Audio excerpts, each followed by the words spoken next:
Veronica, are you ready to leave the child? Do you understand that raising a baby on your own will not be easy? Veronica struggled to listen to the doctor's voice, not comprehending the words at all. She couldn't have imagined that her relationship with Penn would end like this. At 18, with no education, no decent job, and no family, taking responsibility for a child was truly frightening. But how? How could she refuse her own unborn baby? Even though tiny and imperceptible to others, it was already there, alive, dear, and loved. I am not an advocate for abortions, so the decision is yours. 8 weeks is not too late to undergo this extremely unpleasant procedure for a woman. But if you delay, it will soon be impossible. Do you hear me, Veronica? Veronica? The doctor repeated, noticing Veronica's distant gaze. Yes, yes. I hear you. I will think about it and come back to you right away. The bewildered girl replied without understanding what she was saying. Without waiting for the doctor's recommendations, Veronica stood up and left the office. Veronica had recently turned 18. She barely remembered her parents. Since the age of 3, she had lived in an orphanage. Perhaps she was lucky. The caregivers there treated the children kindly, trying to provide warmth and love. Of course, none of them could replace a real mother. But at least they didn't deprive the orphans of care and attention. Upon reaching adulthood, the state provided Veronica with an apartment. Not a new one with all the conveniences, as some might think, but rather a barrack-like building. Her one-bedroom apartment was on the second floor of a 3-story panel house that desperately needed repairs. Already in the entrance, it was clear that this was not a place where the wealthy lived. The smell of dampness, mold, and poverty left no one indifferent, urging them to quickly reach the necessary apartment and hide from everything that surrounded them outside. Inside the apartments, however, one couldn't escape the persistent reminder of the hopelessness of life. For instance, Veronica still couldn't afford to renovate. She simply didn't have the money. In the lone room stood an old couch, a wooden stand, a small television, and a wardrobe where she kept her clothes. "Oh," Veronica passed by without even saying hello, whispered Emily's grandmother to her friends. Elderly people, used to the fact that Veronica always greeted them, were surprised by her behavior. Veronica indeed didn't notice them. Honestly, she didn't even understand how she managed to get home. Climbing to the second floor, she entered her apartment, lay down on the couch, and slept until evening. The encounter with Penn happened by chance. Last spring, Veronica was finishing courses where she gained the profession of a plaster painter. She dreamed of becoming a graphic designer, enrolling in university. Since childhood, she loved to draw.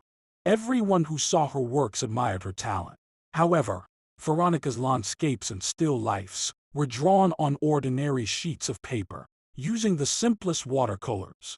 She simply couldn't afford canvases, easels, sketch pads, or tempera, acrylic, and oil paints. Penn was studying at the law school, renting a small apartment in the city center. They met completely by accident on the waterfront, got acquainted, and started dating. The young man showed various signs of attention, treated her to ice cream, took her to the movies.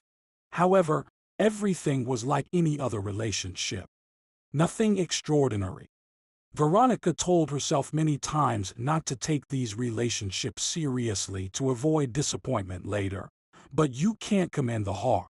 Very soon, she realized that she had fallen completely and irrevocably in love, and there was no turning back.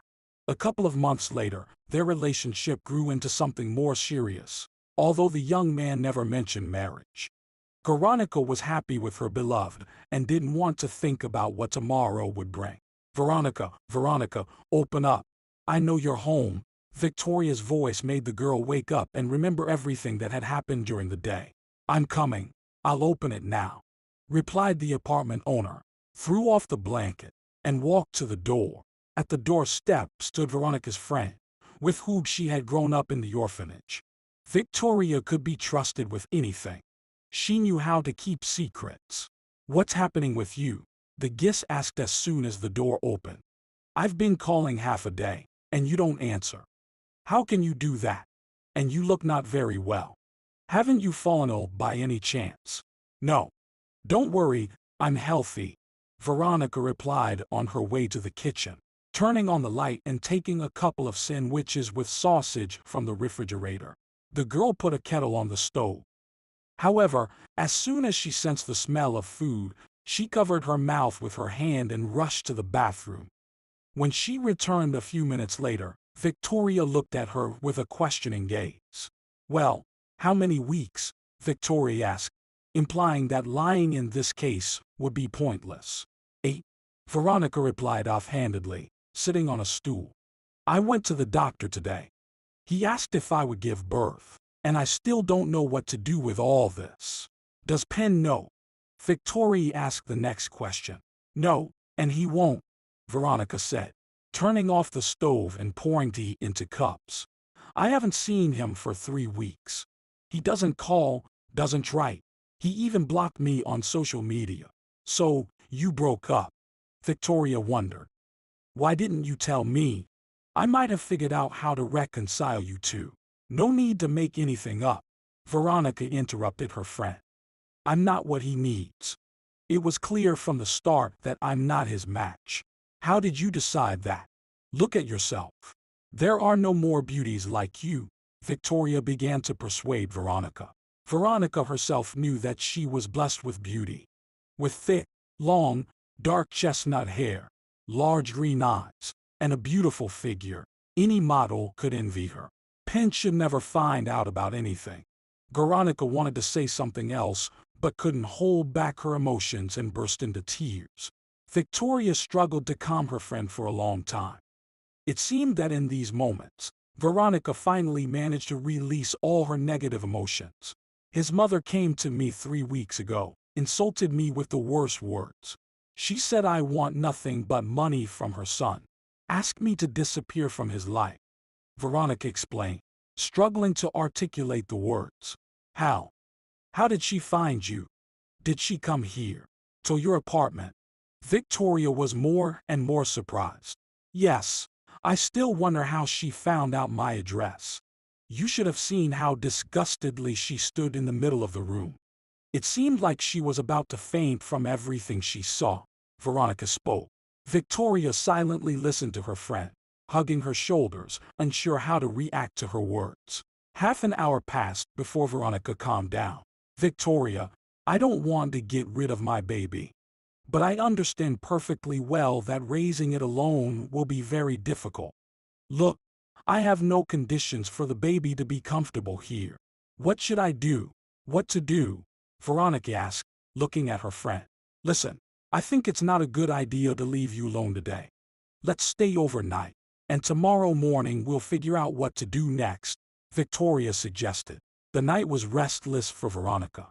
She couldn't sleep for a long time, tossing and turning while holding her stomach. The girl envisioned her unborn child and realized that she already loved it deeply. Morning arrived for the girls at exactly 7. Victoria jumped off the couch and started getting ready for work. Veronica, who had been working as a waitress at a cafe on the waterfront for 6 months, wasn't in a hurry anywhere. The thought of soon being alone in the apartment weighed heavily on her. Victoria tried to distract her from heavy thoughts. Don't worry, my friend, Victoria tried to cheer her up, noticing the confusion on Veronica's face. I'll talk to the boss again today. Maybe they'll hire you. Remember, I promised you that. Yes, but... Veronica didn't know what to say and fell silent. Will they hire me? Pregnant women are not favored by any employer. My dear, are you on your 6th month? Victoria interrupted Veronica. For a few more months. No one will suspect that you're going to be a mother. So relax. Everything will be fine. Have you really decided to keep the baby? I won't be able to give up on him. Tossed and turned all night, couldn't sleep, and decided that I'll have this baby, no matter what it takes. Veronica admitted. That's great. Victoria supported her and kissed her on the cheek. I never doubted you. You're not the kind of person to do such an inhumane thing. Now I'll try even harder to make sure you get that job. The day passed quickly. After talking with Victoria, Veronica felt relieved. She no longer faced a difficult choice. The question of giving birth to the child was settled. He would be born. End of story. There was no need for Penn's family to know about him. After lunch, Victoria called and delighted Veronica with excellent news. Tomorrow, she had a job interview. They couldn't offer her a waitress position, but they hired her as a dishwasher. Even for such a job, the girl was grateful. Most importantly, don't say that you're pregnant, Victoria warned her friend during dinner. When they figure it out, it will be too late. But there's nothing you can do. Such things happen in life. Right now, you should be thinking about your little one and no one else. Veronica looked at Victoria and felt grateful. She was truly lucky to have such a friend. Victoria was a real friend. For the night, Victoria stayed at her friend's place again. The girls chatted until midnight, despite the fact that they both had to get up early. And there was truly a lot to remember. The next morning marked the beginning of a new life for Veronica. The cafe easily provided her with a job as a dishwasher. Before her, a woman in her 50s named Madeline had washed dishes alongside another woman, constantly reminded by the cafe owner, James. Veronica, don't repeat the mistakes of your predecessor, the man repeated for the umpteenth time. Wash the dishes meticulously. All spoons, forks, and plates should shine, so customers won't complain. Do you wonder why I had to fire Madeline? Right, because of laziness and carelessness. Come to work on time. You'll work according to the schedule from 8 in the morning until noon and from 2 in the afternoon until 7 in the evening. Taddy will familiarize you with the schedule. Will you be working in pairs? Do you have a medical certificate? Yes, of course, Veronica replied, pulling out the necessary document from her purse. I worked as a waitress recently, so my health check is up to date. After studying the new employee's medical record for a few minutes, James was satisfied. After giving a few more instructions, he left the dishwashing area, leaving Veronica and Taddy alone. Well, let's get acquainted, the woman said as soon as the owner disappeared behind the door. And what brought you to our establishment, Veronica? And as a dishwasher, no less. Look at you, and you wouldn't think you'd agree to such work. With your appearance, you could live quite comfortably. You don't value yourself. I think, on the contrary, I value myself. Veronica began to defend herself. I'd rather wash dishes here than live with just anyone for money. Well, Veronica's new companion was surprised. What's your name? I'm Taddy. I won't pry into your fears for now. But it's clear that you didn't end up as a dishwasher because of a great life. Well, like me. Veronica introduced herself and began to put on gloves. She still didn't understand how to feel about Taddy. There was something repulsive and frightening about the woman. But at the same time, her intuition told her that Taddy could be trusted. Despite the cafe being far from the central part of the city, there were quite a few visitors. The dishwashers managed to take a short break by the end of the shift. Right now, there are many visitors because of summer. In winter, there are fewer visitors, explained Taddy. And how long have you been working here? Veronica asked, wiping forks and knives to a shine. For a year and a half already, the woman smiled. Surprised that one can work here for so long. Well, you could say that, the girl admitted, continuing to scrub the dishes. I won't be accepted for another job, Taddy unexpectedly confided. It's not easy to get a job after places not so remote. After what places? Don't you know where those places are? And it's better you don't. God forbid anyone find out about them. Veronica listened to Taddy and began to understand what the woman was talking about. So, she served time for something. And now, unable to find another job, she's earning as a dishwasher. But Veronica's thoughts were abruptly interrupted as James burst into the room, giving new instructions. Tomorrow we have a big banquet schedule. I couldn't refuse the client. Extra money won't hurt our establishment. And I think you won't be at a loss either. I'll pay the bonus as usual. You have the evening shift tomorrow, right? Teddy and Veronica nodded silently, continuing to listen to the owner. Great. The hall will be full. Come to work without being late, James said and disappeared behind the door. That scoundrel, Teddy whispered.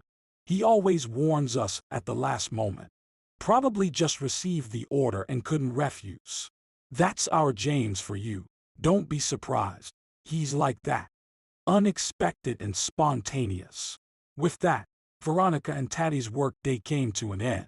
Quickly getting ready, they handed over the shift and left the cafe. Waiting for them on the porch was Victoria, who couldn't wait to go home and relax. Girls, how about coming to my place? I live not far, about 5 kilometers from the city, unexpectedly suggested Teddy. We'll get to know each other better. I know Victoria more or less, but I haven't met you yet, Veronica. Well, I don't know, Victoria pondered, looking at her friend with a questioning glance. Why not? Agreed Veronica. Victoria, let's go visit Teddy. We're working the evening shift tomorrow, so I don't see any problems. The prospect of going home and sitting alone within 4 walls felt much lighter to Veronica in the countryside, and it seemed like a little journey, considering she hadn't gone anywhere all summer. She still knew very little about Teddy, but her intuition told her that she could trust her new partner. Well, convinced, Victoria agreed after some thought. Lead the way, Teddy, to your home. Teddy, pleased with the girl's decision, quickly walked to the bus stop where they could catch a minibus. They didn't have to wait long for the bus. About 10 minutes later, the girls took their seats, and half an hour later, they found themselves in a small village. Teddy briskly walked along the road, smiling. We need to stop by the store. It won't take long, she said and disappeared behind the door of a small shop. Teddy emerged with 2 bags filled with various groceries. The road led to the river, where 3 houses stood on the bank. One of them, a small wooden one with blue trim, belonged to Teddy. Skillfully unlocking the door with a key, she pressed the iron handle and invited her guests into the yard. This is how I live, she announced. The house is old but warm. You two go to the garden, pick some strawberries, and grab a few cucumbers from the bed. We'll prepare lunch with these.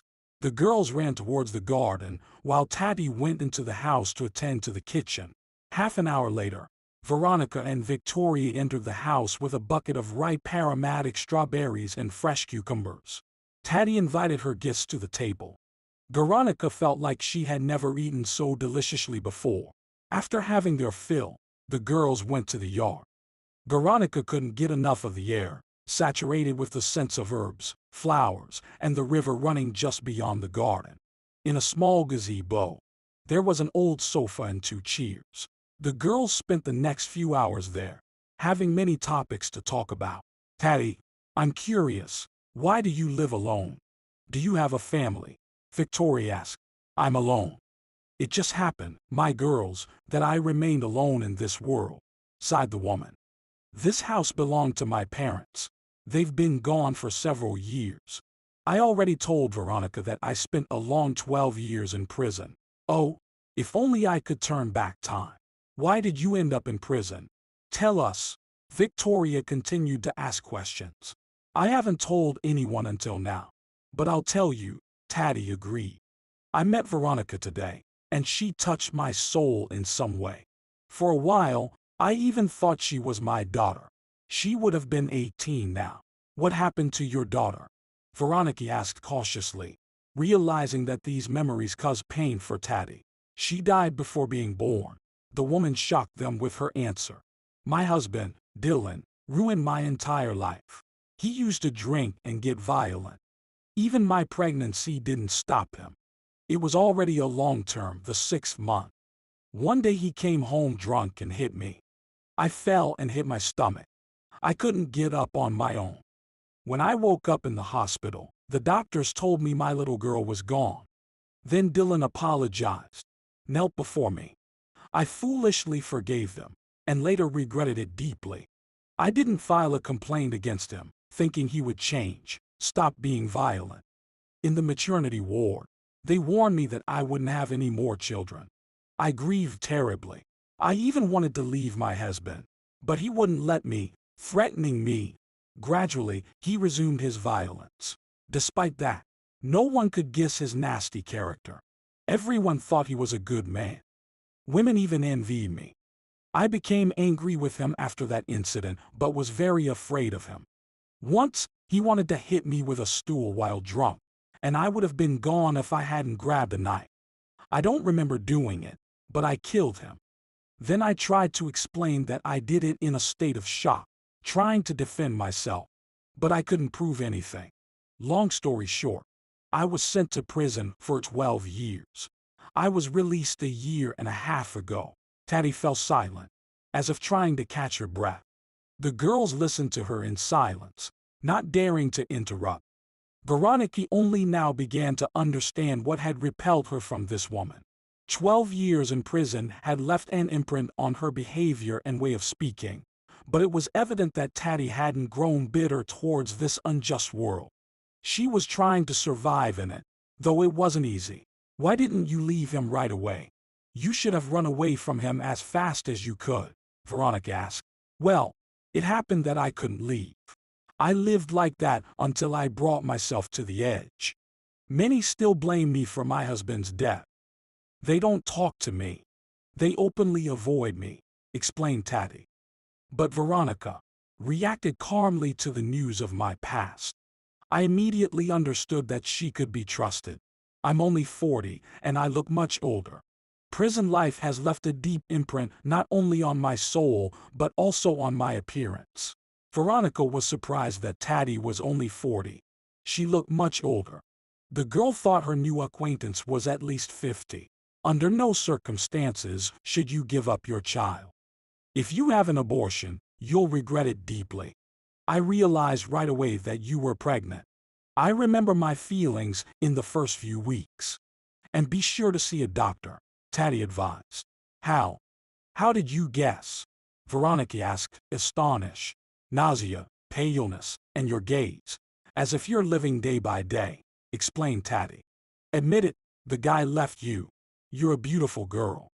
Anyone would envy your looks, and yet you're working as a dishwasher. It seems you're quite proud. It's like you're reading my thoughts. Veronica confirmed Taddy's hunch. Thank you for the advice.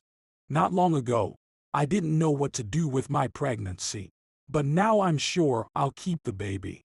I won't give up on my child for anything. That's the right decision. You'll see. Everything will be fine for you, the woman approved of the girl's words. The evening the girls spent half lying in homemade hammocks that Taddy had crafted for her friends. It's so good, Victoria whispered, looking at the blue, cloudless sky. It won't take long to get used to it. You'll have to invite us over often, Taddy, and I'd be happy to. You can stay and live with me, Taddy replied. The girls continued their conversation for a while. None of them wanted to dwell on anything negative.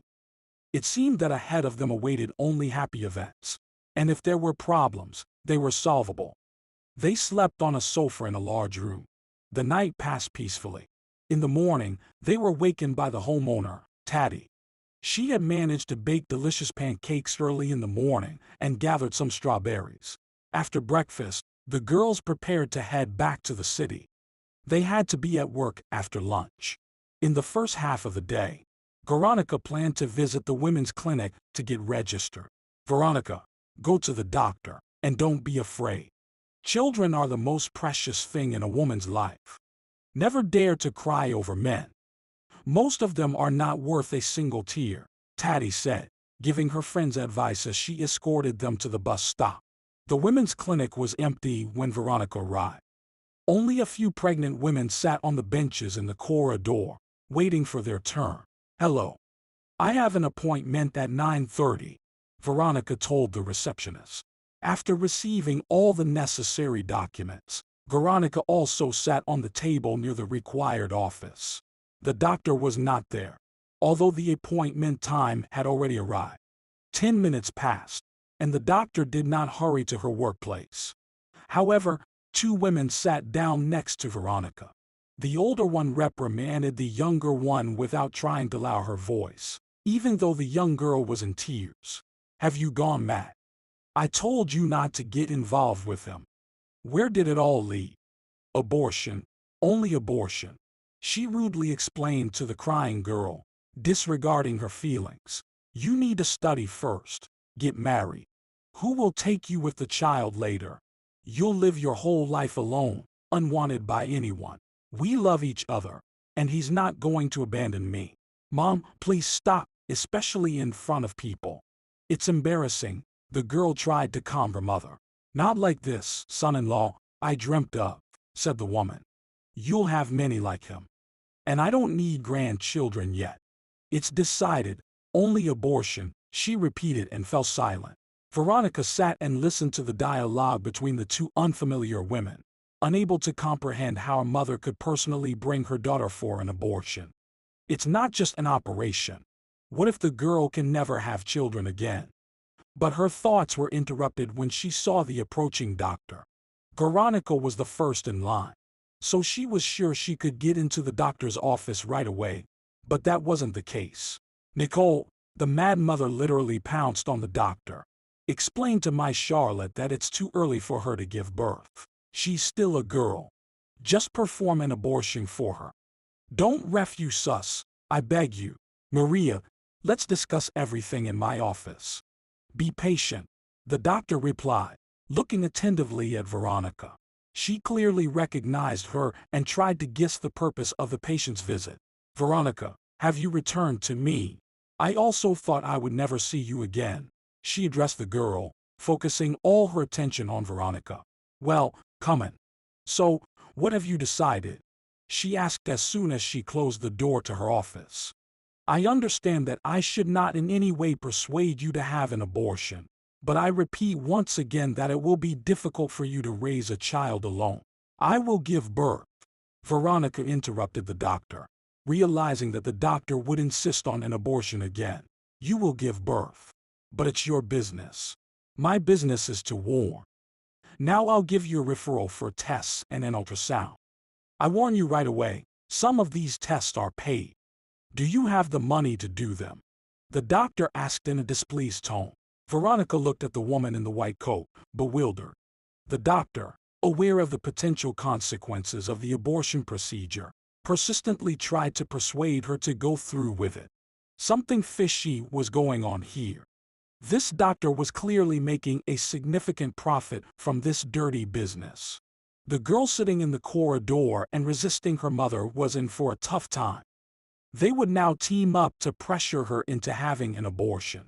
For the first time in Veronica's life, she was glad to have the autonomy to decide her fate without anyone's interference. I'll find the money. It shouldn't concern you at all. It's my responsibility, she confidently replied, making it clear that the conversation was over. While Nicole filled out the documents, Veronica observed her attentively and concluded that she strongly disliked this woman. She decided that next time she would schedule an appointment with another doctor and would not come back to this one. Here, take this. You'll have to do this now. You have many more tests ahead. Tell me, have there been any cases of genetic diseases in your family? The doctor asked. I don't know, Veronica timidly replied. I don't know my parents. I grew up in an orphanage. That's not good.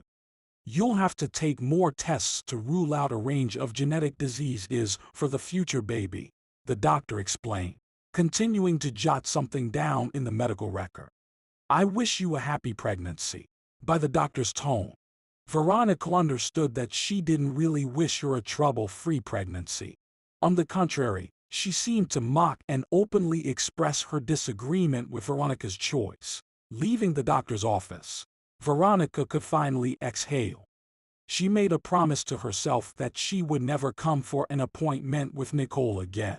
Veronica managed to complete some of the tests right away, and some of them did cost money. Deciding to do everything in a couple of weeks after receiving her paycheck, Veronica headed to a cafe.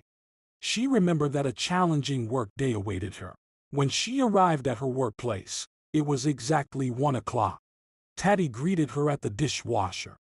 Veronica immediately sensed that the woman was nervous. "Veronica, finally," she exclaimed.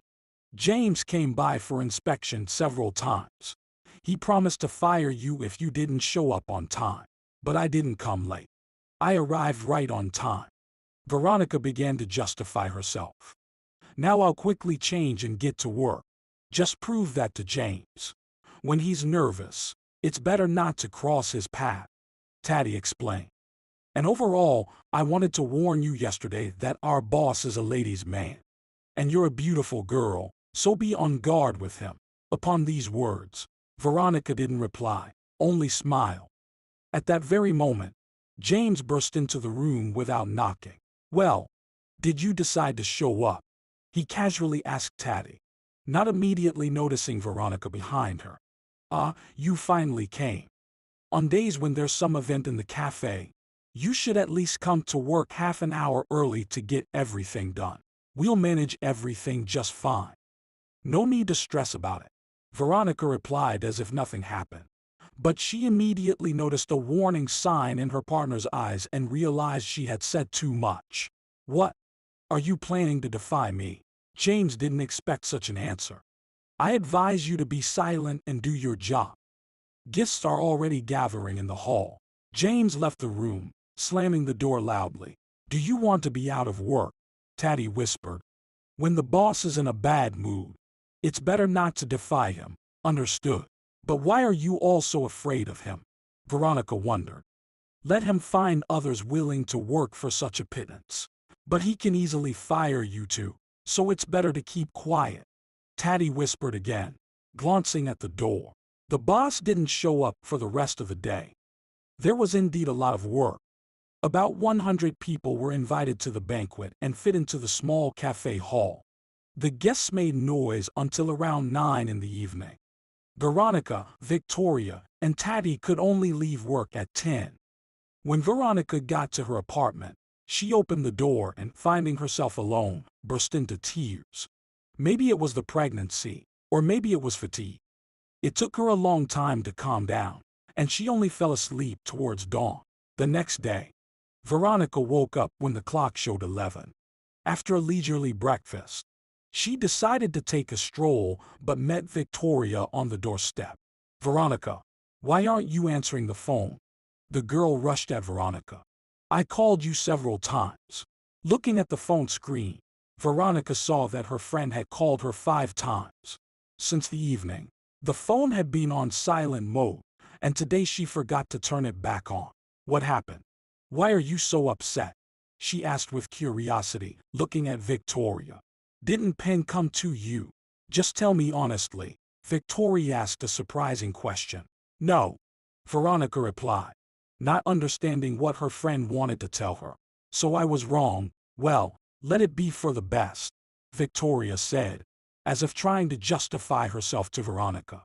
"Speak plainly, since you've started," Veronica demanded, indicating that she wouldn't let go of her friend.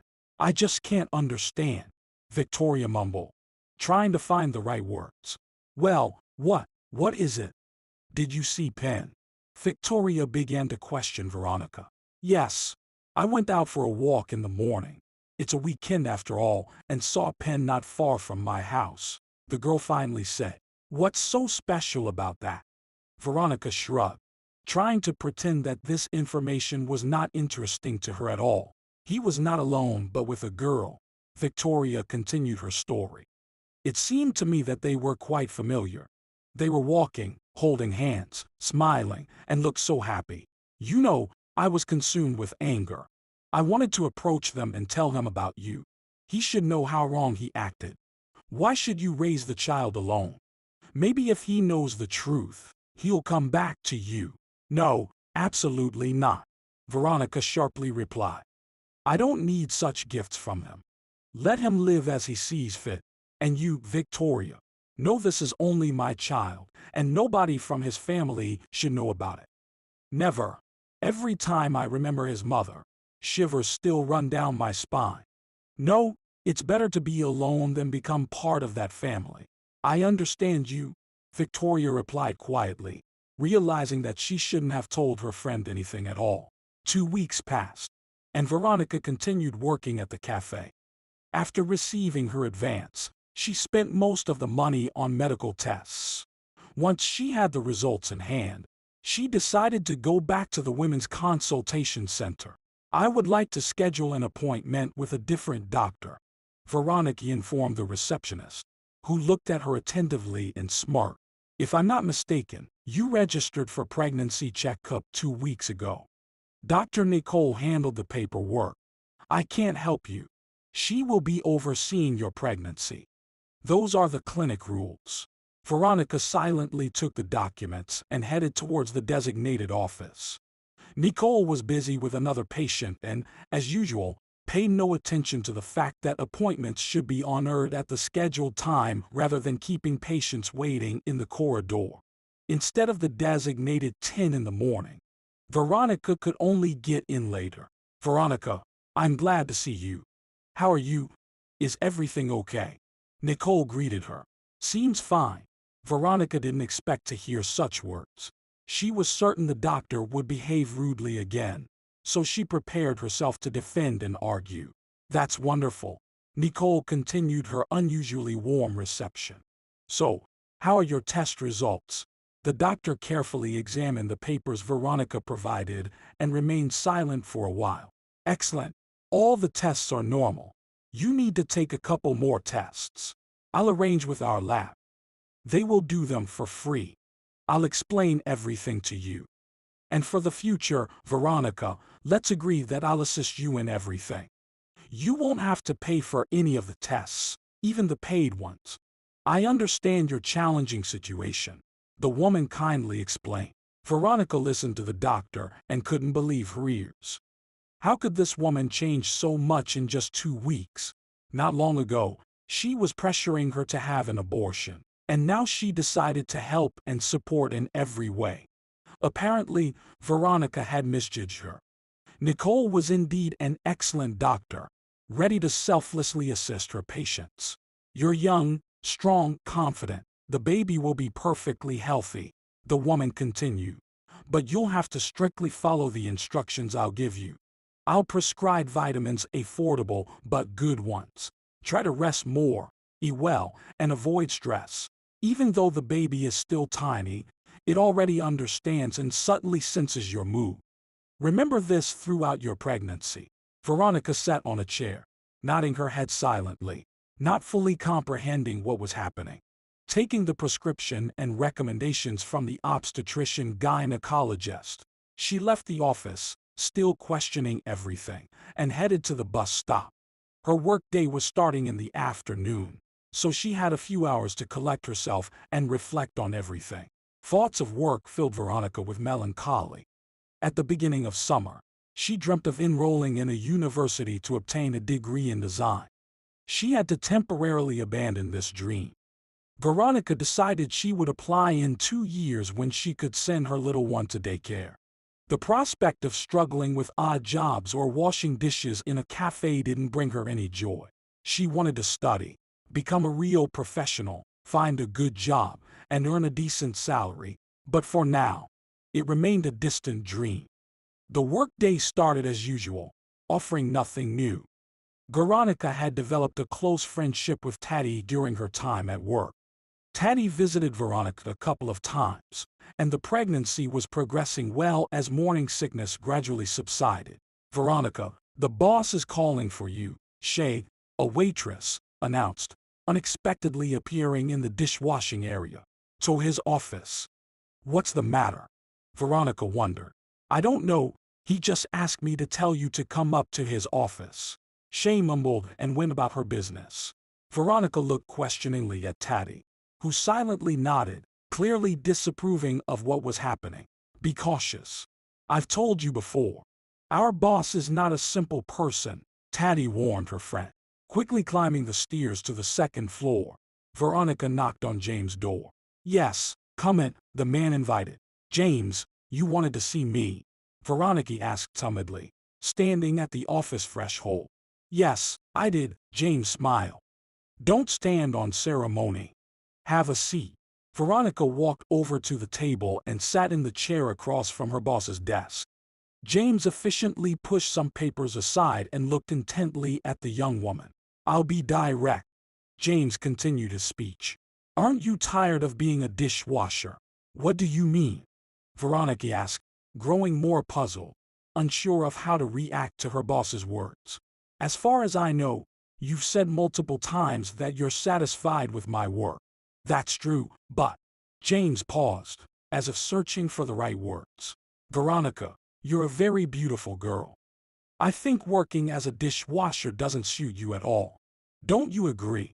Veronica continued to stare at him with bewilderment. His words were getting on her nerves. She felt that this conversation wouldn't end well, so she remained silent, waiting to see what would come next. You know, I can arrange for you to have a different, higher-paying job soon, James continued. And if you want, you won't have to work at all. I'll provide everything you need. You won't lack anything. I don't understand, James, Veronica said, struggling to contain her emotions. She understood what James meant, but she didn't know how to react to all of this correctly. You're a smart girl, Veronica, James whispered, approaching her and running his fingers through her hair. With your looks, you shouldn't be living the way you are now. All right, I'll be direct. Even though I think you've already understood what I mean. I want you to be my lover. I'll solve all your problems. If you want to study, you'll study. We'll go on vacations to Turkey, Egypt, Thailand, whatever you desire. Just be mine. What on earth, James? Veronica exclaimed, pushing him away.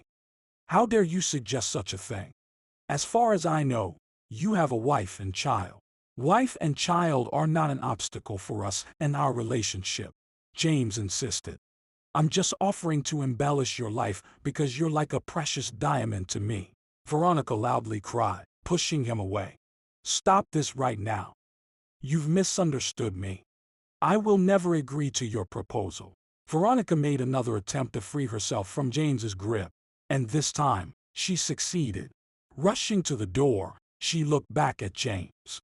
Never, do you hear me? Never do this again, she said, noticing the angry and contemptuous look James gave her. Without much thought, she stormed out of the office and ran to Taddy. She didn't notice Shay standing not far from the door. The curious waitress had clearly overheard everything that happened in the office. You'll regret this, James hissed after the fleeing girl. But Veronica no longer heard his words. Rushing into the dishwashing area, Veronica took a while to calm down. She struggled to tell Taddy about everything that had happened, and Taddy reacted very emotionally. I had a feeling he'd set his sights on you, she tried to reassure her friend. Don't worry, he's like that with everyone. Can you imagine he even suggested something similar to me? I don't know what will happen now. Maybe he'll quiet down. Or perhaps he'll start seeking revenge. Yes, he's like that. And what do I do now? Veronica asked, wiping away tears. Just the thought of him nauseates me.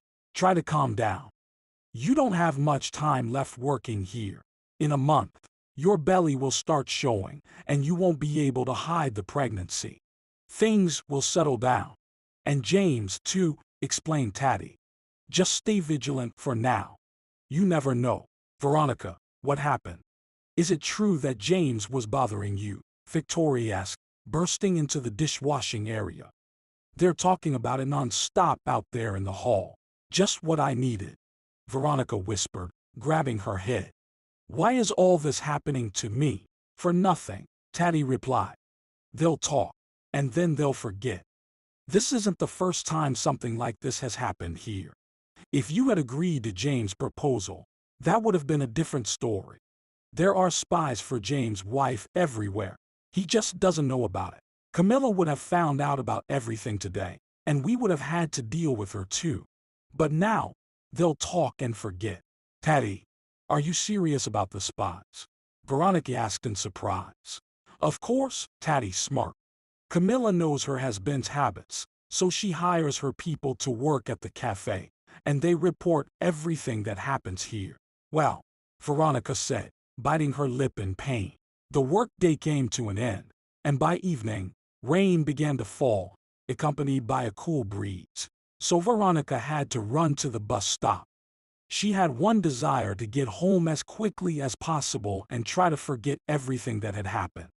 But doing that was not as simple as it might seem. The next morning, she had to wake up very early not to be late for work.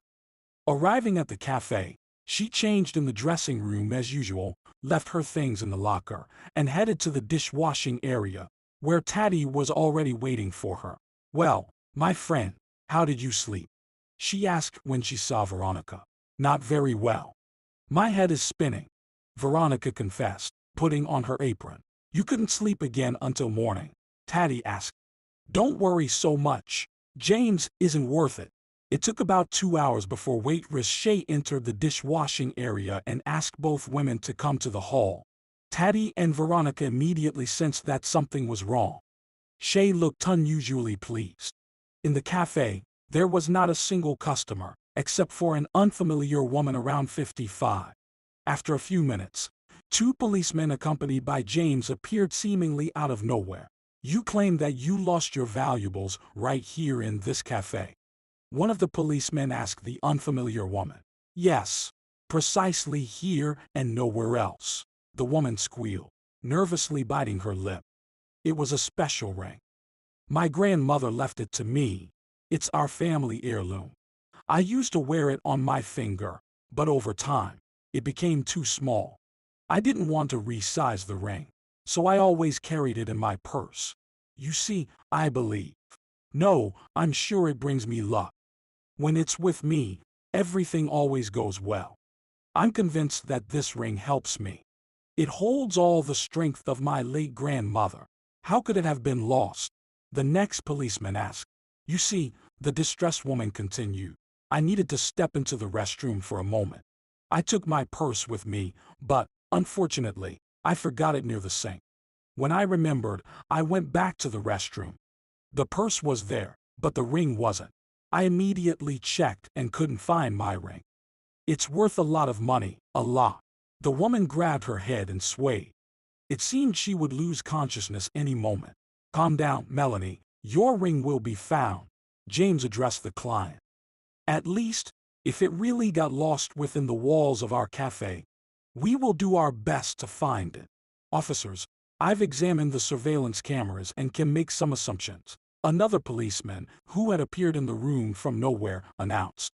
"So what did you discover?" James inquired. "After Tilly, only one of your employees went to the restroom," the policeman replied.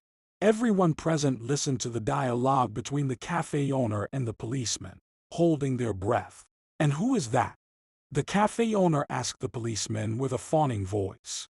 "The last and only visitor to the restroom was this girl." The man in uniform pointed at Veronica. For a moment, everything went dark in the girl's eyes, and her body felt numb and weightless. She did enter the restroom, but she didn't see any purse there. She generally didn't have the habit of using the customer restroom, but today she was asked to remove the glasses from there, which somehow ended up in the wrong place. "But I have nothing to do with this," Veronica muttered. "I went in to pick up the glasses. There was no purse in the restroom." "Let's check if she's telling the truth," James suggested. "Veronica, please don't hinder the search. And if this is really your doing, it's better to admit it right away. Perhaps Stilly will forgive you, and she won't file a complaint against you." "What complaint?" Veronica protested. "I have nothing to confess. You can search my things. You won't find anything anyway." After this brief dialogue, the police officers entered the room where Veronica and Taddy were washing dishes. Finding nothing there, the men in uniform asked James to accompany them to the room where employees changed at the beginning and end of the working day. Each of them had a separate locker. Veronica herself opened her locker and silently observed what was happening. She never expected that within a minute, the ill-fated ring would be found, and she would be accused of everything. "Veronica, you said you weren't involved in this. How will you explain this?" The policeman stared at the girl with a piercing gaze, holding the ring between the tips of his fingers. Veronica looked at the piece of jewelry with bewildered eyes, not knowing how to defend herself. Everything seemed to her like a horrible dream. Just to be sure, she closed her eyes, hoping to wake up and confirm that all this was not happening in reality. Veronica struggled to understand what was happening around her. The voices of the police officers, James, Taddy, the other cafe staff, Tilly's whimpering, merged into a unified hum, resembling the buzz of bees swarming around a hive. Veronica poorly remembered how she walked out, escorted by the police, got into the car with them, and after some time found herself at the police station. Will you confess to what you've done, or will you continue to insist you're innocent? Why are you silent? The policeman repeated loudly. Veronica flinched at his loud voice, looking at him as if she had just awakened. I'm not guilty of anything. There's nothing for me to confess, she repeated for the 100th time. Well, if you don't want to confess, it's your choice. Just remember that a sincere confession lightens the punishment. The policeman repeated maliciously, banging his fist on the table. Veronica spent that night in a cell. She cried constantly, unable to find a way to justify herself. They showed her a video that clearly showed how a few minutes after Tilly went to the restroom, she entered. She came out about 3 minutes later. No one from the cafe staff went to the restroom afterward. It turns out that Veronica is the only accused. The victim also came to the police, wrote a statement accusing the girl of stealing the valuable ring. James was present with her, fearing for the reputation of his establishment, portrayed Veronica as a bad employee, always late and unwilling to work. The next day, Veronica had to endure several interrogations. She didn't have a phone, so she couldn't talk to Victoria or Taddy. Veronica, you're up. The security guard's voice brought her back from heavy contemplation. This time, she was taken to the meeting room, where Taddy was waiting for her. Veronica, my God, how much weight you've lost. The woman said upon seeing the girl. It's been no time at all since you got here, and look at what happened to you. Come on, pull yourself together and think about the child. Suddenly, Veronica remembered her pregnancy. Since she got involved in the investigation, she hadn't thought about the baby even once. She immediately placed her hands on her stomach, as if wanting to embrace her unborn child. You're right, Taddy. I have to hold on for him, she whispered. But I'm not guilty of anything, you know. I'm not guilty of anything. I know, but I can't do anything about it, Taddy sighed. It feels like everything is against you. I promise I'll do everything possible to get you out of here. Hang in there, Veronica. Do you hear me? You can't give up. Veronica listened to her friend and was grateful that life had brought her together with Taddy. Finding true friends is not as easy as it may seem, and she was fortunate in this regard. Victoria and Taddy were always there, even at a distance. The girl felt their invisible presence, which lightened her soul. We've put together something for you to eat, Taddy remembered before leaving. Victoria knows better what you like, so she easily gathered everything you need. She's at work today, so she couldn't come, but she promised to come tomorrow.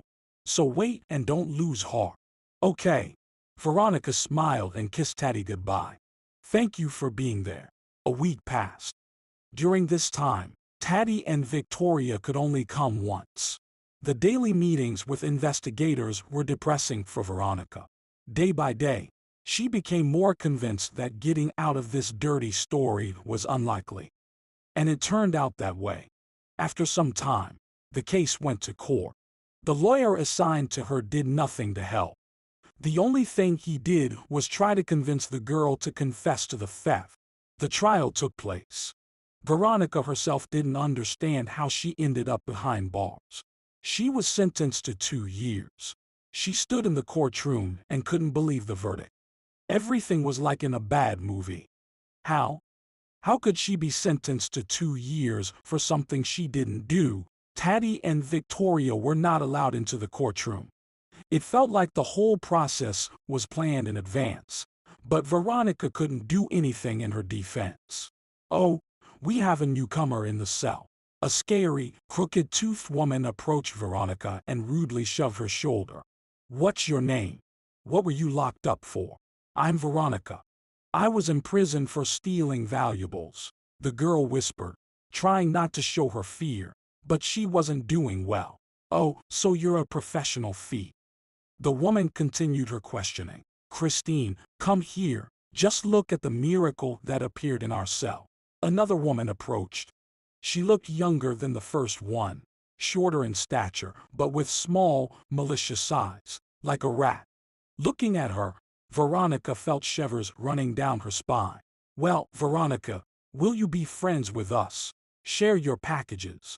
She asked, getting so close to the girl that her labored breathing was distinctly audible. Why are you silent? Answer when you're asked. Veronica remained silent, unsure of how to respond. She had no desire to befriend individuals like these. So, do you have friends on the outside who will send you food packages or not?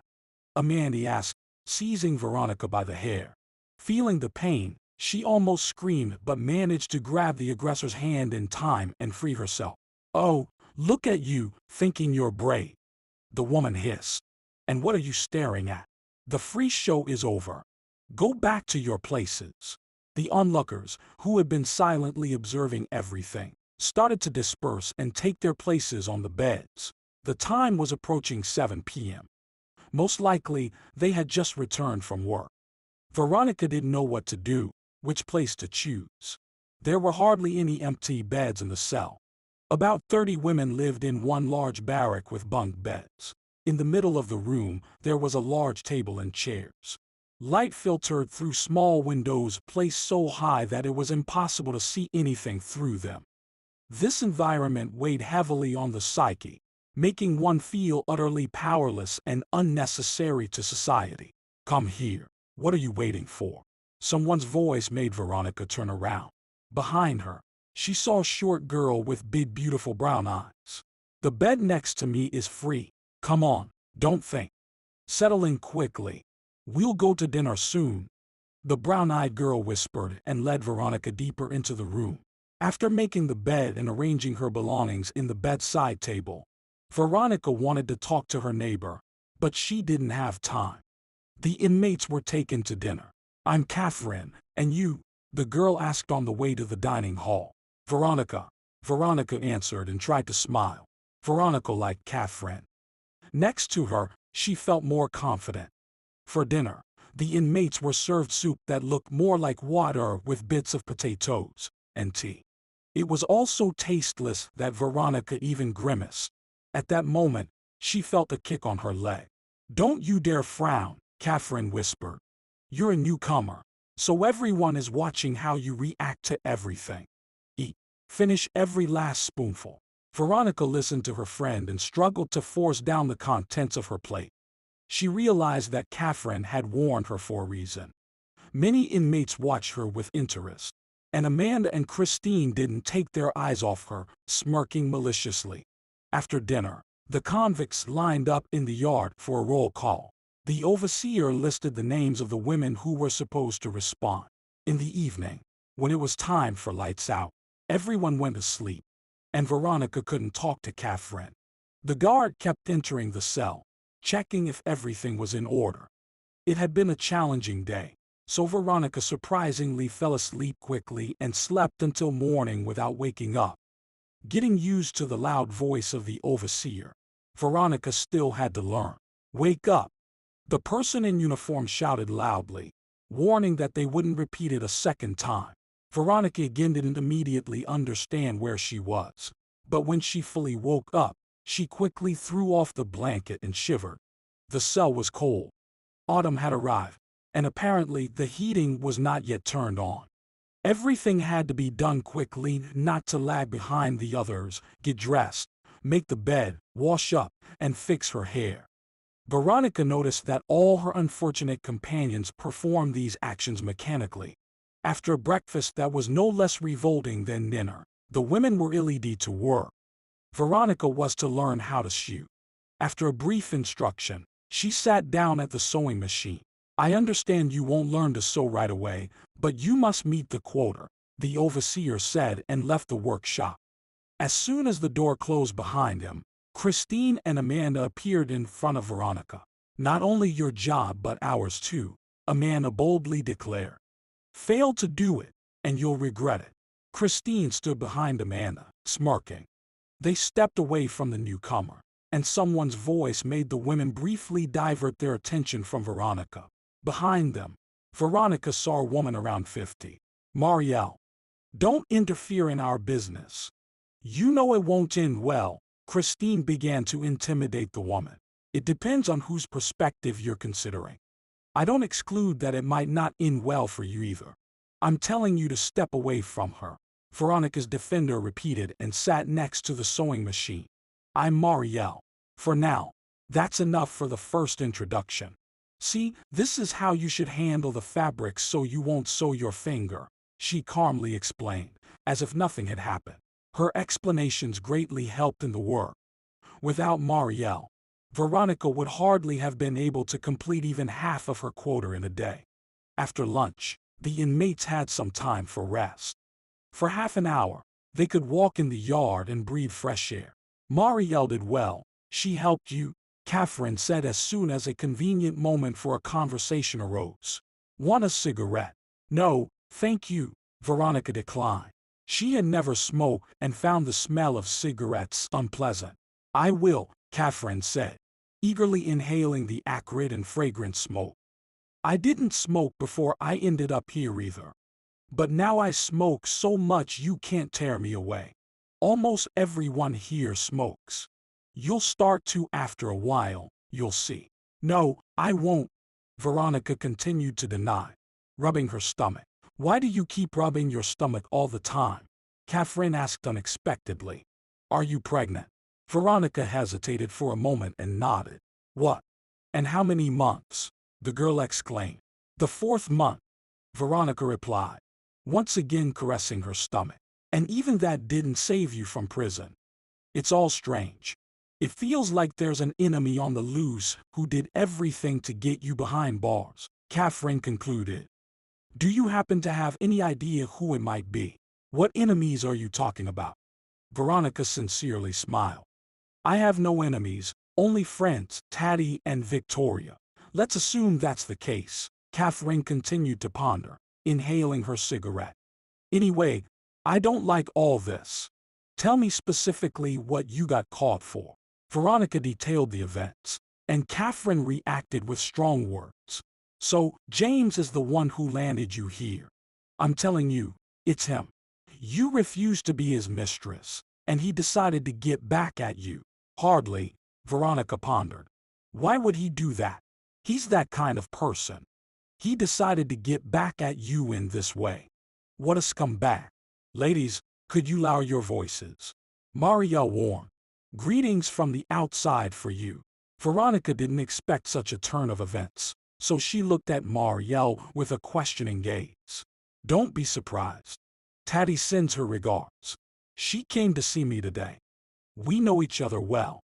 She was once in here, and we got along. By the way, she asked me to look after you, help you with everything, and support you. And I won't let Taddy down. She helped me a lot in her time. Thank you, Veronica whispered and was very pleased that there were people in the cell where she ended up serving her sentence who knew Taddy well. Take care of yourself and your little one. He'll be born and will live near the prison hospital. Later, they'll send him to kindergarten, and by the time you're out, he'll be ready to join you in freedom. Your sentence isn't so long compared to others, Marielle explained. So it's not as bad as it might seem. Yeah, Veronica sighed. If someone had told me just a few months ago where I'd end up, I would never have believed it. Stop. Don't talk like that.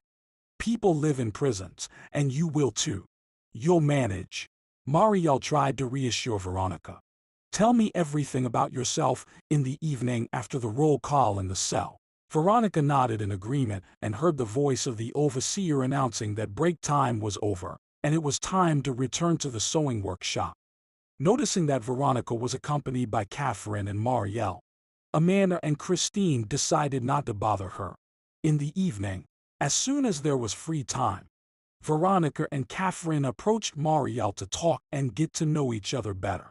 Well, let's get acquainted. Marielle started the conversation. I'm Marielle. I'm here for involuntary manslaughter. The court decided that I exceeded self-defense, and I have to bear the punishment for it. And what did you get in for? Veronica repeated her story word for word. It was then that she learned that Catherine was also in for theft. More precisely, embezzlement on an especially large scale. She worked as an accountant in a small construction company. Somehow, a large sum of money went missing from the company's accounts. The investigation proved that only Catherine and the owner of the company had access to these accounts. Accordingly, a criminal case was initiated against the girl. Taddy did well to get in touch quickly and warn me to take care of you, Marielle whispered, suddenly glancing at Christine and Amanda. Dealing with people like them is a piece of cake. Christine has been in prison 3 times already. You could say the prison is her home. She's a professional thief. Was part of a group that robbed the apartments of wealthy people. You always have to be on guard with her. Amanda is also here for the second time. The first time she did time for theft. She robbed some businessman. She got a job as his accountant and secretly withdrew a large sum of money from his accounts. Now she's in for murder. She was driving a car and hit an elderly woman on a pedestrian crossing. She was drunk and fled the crime scene. She acts like she's in charge here. Many are afraid of her. When I first saw her, I was almost speechless. I had never encountered anyone like her before. She should have been born a man. There's nothing feminine about her. Just steer clear of these two, Catherine warned. The new unfortunate friends explained to Veronica the rules of living in the colony, how to behave, and interact with inmates to avoid unforeseen situations. Remember that prison is not a place where you can take anything lightly. Always be on your guard. Notice everything happening around you. Don't conflict with anyone without real necessity. But don't let anyone disrespect you either. Veronica attentively listened to all these instructions, trying to remember each one. A week passed, then a second. Initially, Veronica didn't believe that she could get used to the prison routine and the new way of life. But gradually she began to notice that she no longer reacted so sharply to everything happening around her.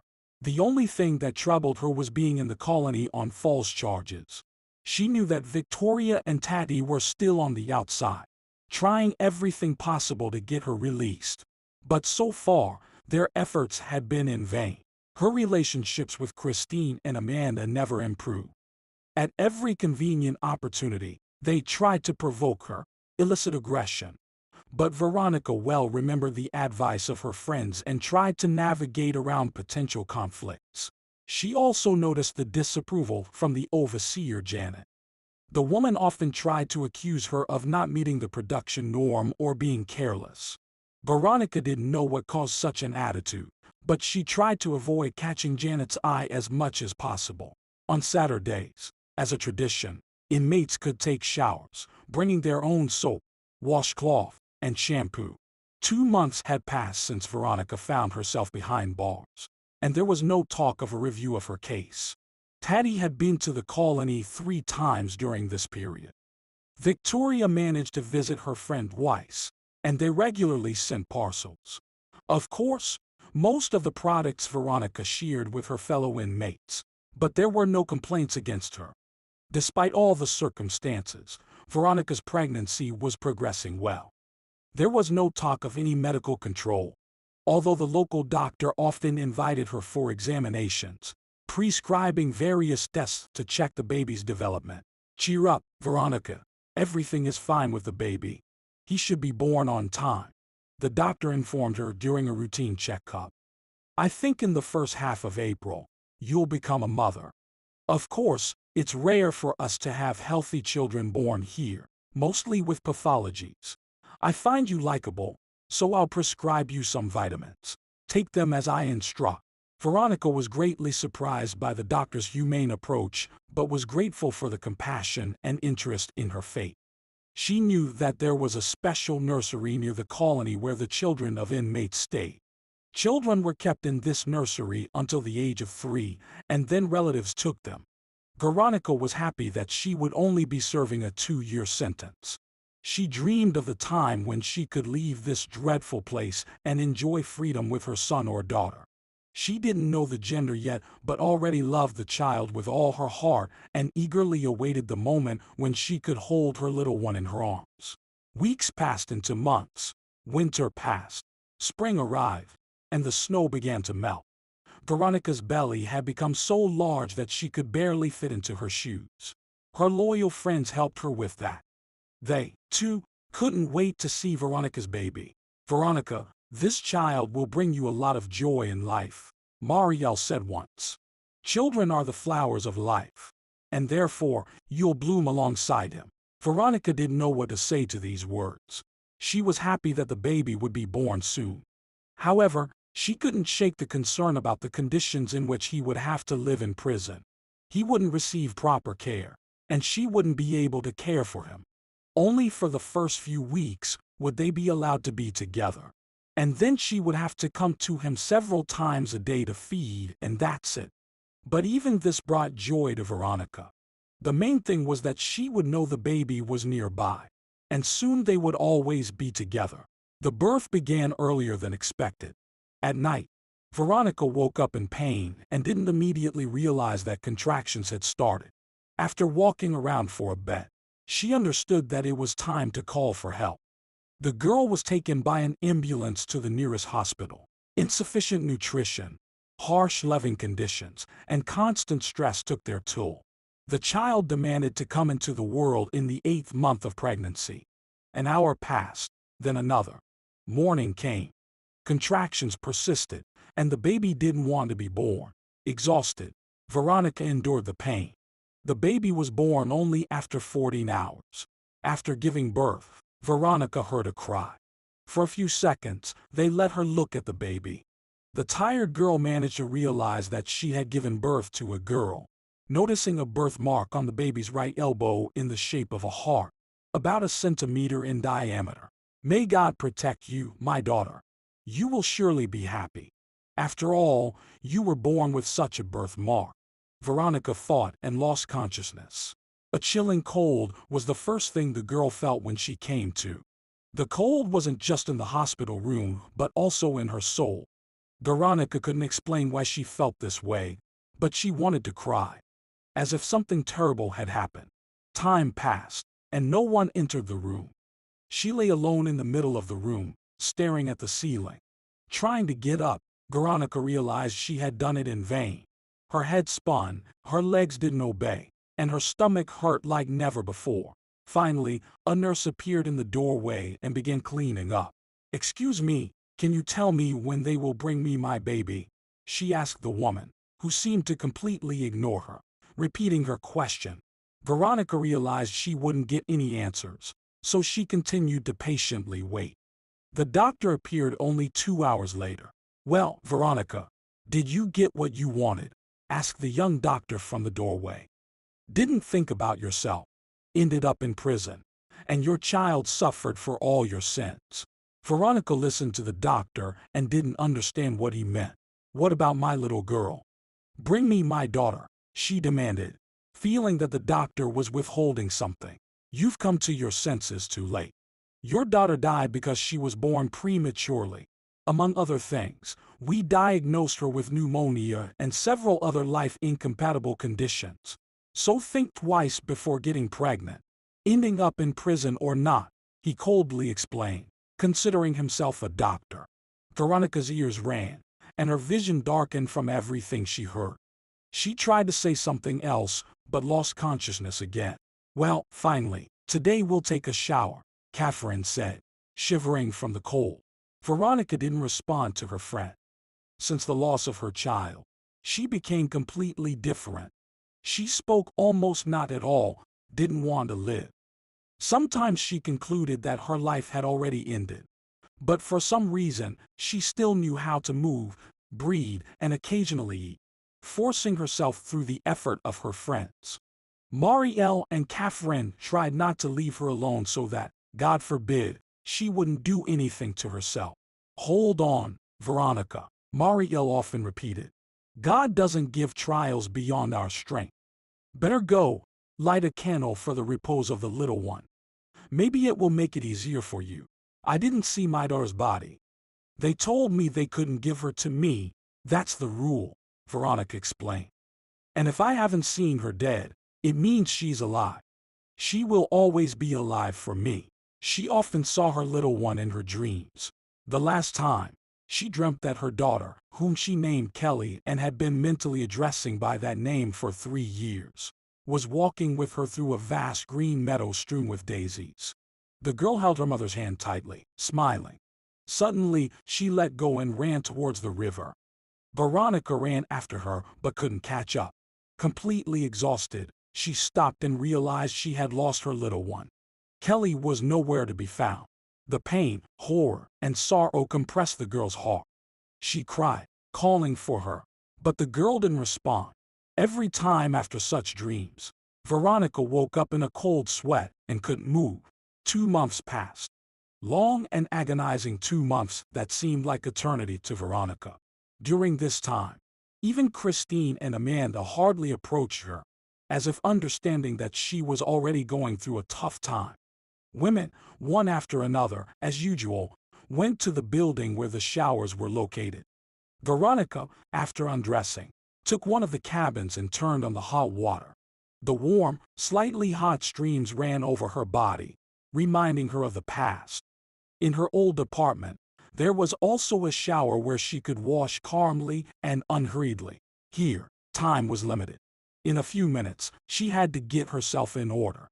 Veronica usually handled everything quickly, but this time she lingered a bit. When she came out of the booth, there was no one in the dressing room. She was about to express surprise when, instead of amazement, fear struck her as she saw that she was left alone in the room with Amanda and Christine. Trying to leave the room, she began to shake the doorknob but realized to her surprise that it was locked. Janet, Veronica suddenly thought. Janet is on duty today. Did she intentionally lock the door, leaving her alone with these terrible women? Well, Beauty, are you afraid of us? Christine asked, looking at Veronica with her terrifying rat-like eyes. The girl said nothing. She stood silently in front of her tormentors, waiting for what they would do next. She didn't have to wait long. Before she could move aside, Amanda approached her from the side, threw a towel around her neck, and started strangling her. Say goodbye to life, you wretch. You'll know not to defy us, hissed the crazed woman. Veronica wanted to ask why they hated her so much, as she hadn't done anything wrong to them. But instead of words, only a rasp came from her throat. It seemed that a little more, and she would lose consciousness from lack of air. At that very moment, Veronica heard some commotion behind the door and voices. In the dressing room, Marielle appeared, followed by Catherine. They tried to pull Christine and Amanda away from her almost lifeless body. Fortunately, they succeeded, and Veronica could take a deep breath. How dare you raise a hand against her? Do you have anything human left in you? Marielle asked, trying to bring Veronica to her senses. Veronica, are you okay? Just a bit more, and it would have been all right, Veronica replied, rubbing her neck. At that moment, Veronica realized she wasn't ready to die, although she constantly had such a desire. No, it's too early, she whispered, trying to get up from the floor. I need to get out of here and punish all my tormentors. I don't know what I'll do with them, but they will answer for everything, for sure. Let me help. Marielle offered her assistance, noticing that Veronica couldn't get up on her own. Hold on to me. Veronica grabbed Marielle's hand, but suddenly noticed Christine behind her, holding a knife. The enraged woman clearly wanted to finish what she had started. Catherine couldn't hold her back. Amanda, stronger, quickly knocked Catherine to the floor, giving her friend the opportunity to deal with the despised cellmate. Everything happened in a matter of seconds. Veronica didn't have time to say a word when Christine brandished the knife, its blade gleaming, and unexpectedly, Marielle began to lose balance. Noticing the danger, Marielle rushed to protect her friend, and instead of Veronica, Christine wounded Marielle. The knife plunged into her back. Veronica, never give up, do you hear? Never. Everything will be fine for you. The wounded woman struggled to say and collapsed to the floor, where everything was already splattered with blood. Seeing that Marielle was dead, Christine wanted to make another attempt and strangle Veronica. Amanda, all this time, tightly held Catherine, covering her mouth with a towel. But fortunately, security guard Lucas appeared in the dressing room. Janet had disappeared somewhere. What's going on here? The man asked loudly and pulled Christine away from Veronica. Nothing, boss. I was trying to reason with this crazy woman. They, along with Catherine, attacked Marielle. And this lunatic cut her. Christine began to explain. Enough, Christine. Stop the quarrel, commanded Lucas. Quickly, run to the infirmary and call the doctor. Marielle lay on the floor in a pool of blood. Her face was as white as snow. Long black hair scattered across the floor, and the scene was horrifying. Veronica silently looked at her friend and realized that no doctor could help her now. Marielle, who had become so dear during all this time, Marielle, next to who Veronica felt protected, left this world. There was no doubt that she was dead. Veronica, Veronica. Someone's voice stubbornly repeated her name. Veronica opened her eyes and saw Catherine. Catherine, what happened to me? Where am I? The girl asked, looking at her friend. You're in the infirmary, Catherine explained and took Veronica's hand. You finally woke up. You've been lying here for 3 days. Our doctor couldn't bring down the fever. How do you feel? I don't know yet. My head hurts, my body aches. And what happened? Veronica couldn't understand anything. After the guard appeared, you fainted. Dr. Scott ordered to take you to the hospital, where you've been for 3 days, Catherine explained. Veronica looked around in the ward. Besides her and Catherine, there was no one else. The beds were neatly made. There were some medicine bottles on the nightstand, and it was dark outside the window. What time is it now? Veronica asked. 2 in the morning, Catherine replied. They allowed me to stay by your side. Scott fell asleep right at the table. He's in the next room. And what happened? Veronica couldn't remember anything. Memory refused to remind her of the horrifying events of Saturday evening. So Veronica reacted calmly to her friend's words. Get some sleep. You need strength. The doctor said you're completely exhausted. Honestly, you should see a psychologist. But where can you find one here? Sighed Catherine, looking at Veronica with sad eyes. From that look, Veronica's memory began to return. One horrifying scene after another appeared before her eyes. Marielle. What happened to Marielle? She suddenly remembered. Tell me, is she alive? From Catherine's downcast eyes, Veronica understood that expecting a positive answer was futile. So, those monsters killed her, the girl guessed. But why? They wanted to kill me. But they killed her. Veronica jerked and breathed heavily. She had completely lost her composure and blamed only herself for everything that had happened. Catherine, no one should be around me. I lost a child. My friend was killed. Get away from me while you're still alive, she shouted, waking up the doctor with her cries. What's going on here? Scott asked. Veronica, pull yourself together, or they'll order you to leave and send you back to work in prison. You understand that you're not in a sanatorium, so lie down and be quiet. The guard outside has already woken up from your noise. The doctor tried to speak quietly and calmly to persuade the patient to behave properly. Veronica gradually calmed down. At least she stopped screaming, just breathed heavily and stared at the ceiling.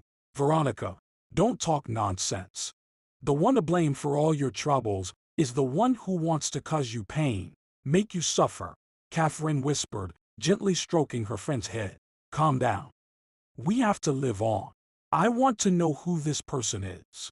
Veronica clenched her fists. Or maybe there is no such person. But for what? For what is all this happening to me? The girls sat in the middle of the empty ward, silently embracing each other. Tears quietly streamed down their cheeks, as they didn't know the reasons for everything that had happened. So they just tried to cope with the grief, each in her own way, but coping. And where is Marielle now?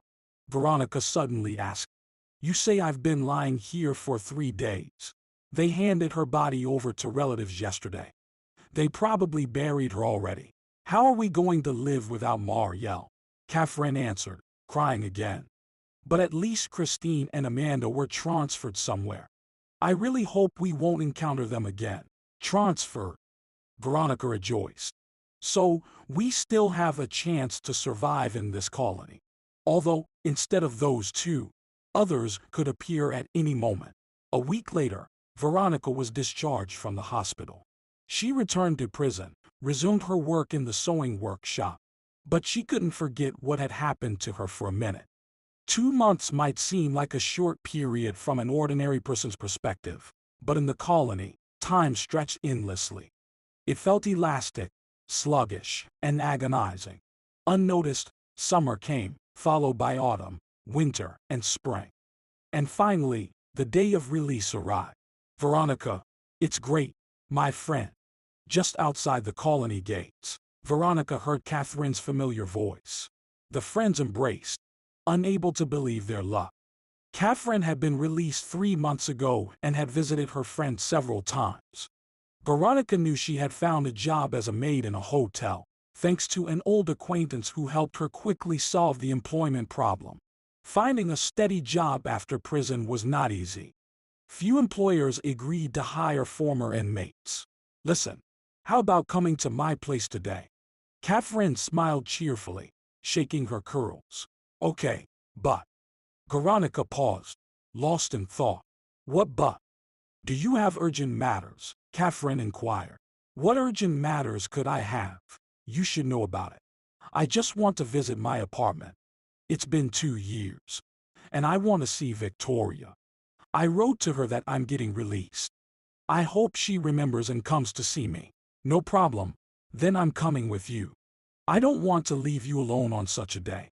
I recently got out of prison myself, and I know what it's like in the first days of freedom. To get home, the girls had to buy bus tickets and travel for about 2 hours to Veronica's hometown. Veronica watched the scenery outside the bus window and seemed to realize only now how much she missed freedom: trees, wind, sun, everything she saw now. The gray walls, barking dogs, and shouts of prison guards had become routine, completely erasing all memories of freedom. When the bus stopped at the desired station, the girls got off and walked on foot. In 2 years, little had changed in the familiar corners. The same houses, broken asphalt, trees, and neighbors glancing at the girl. Many, upon seeing the old acquaintance, tried to cross to the other side of the street or quickly move away. Get used to it, my friend. I felt the same way you do now, Veronica reassured Catherine. They are foolish and don't know that anyone can end up in such a mess as ours. Try not to pay attention to them. Live peacefully. Heading to the second floor, the friends opened the apartment door and found themselves in a dusty and uninhabited room. Dust, thick as a finger, covered the furniture. Sneezing a few times, Veronica opened all the windows, sat on a chair in the middle of the room, and fell into deep thought. I never thought I'd come back to this apartment without my little one. I used to dream of us living here together. Veronica sighed, struggling to hold back tears. Whatever happened has happened. We need to move on somehow.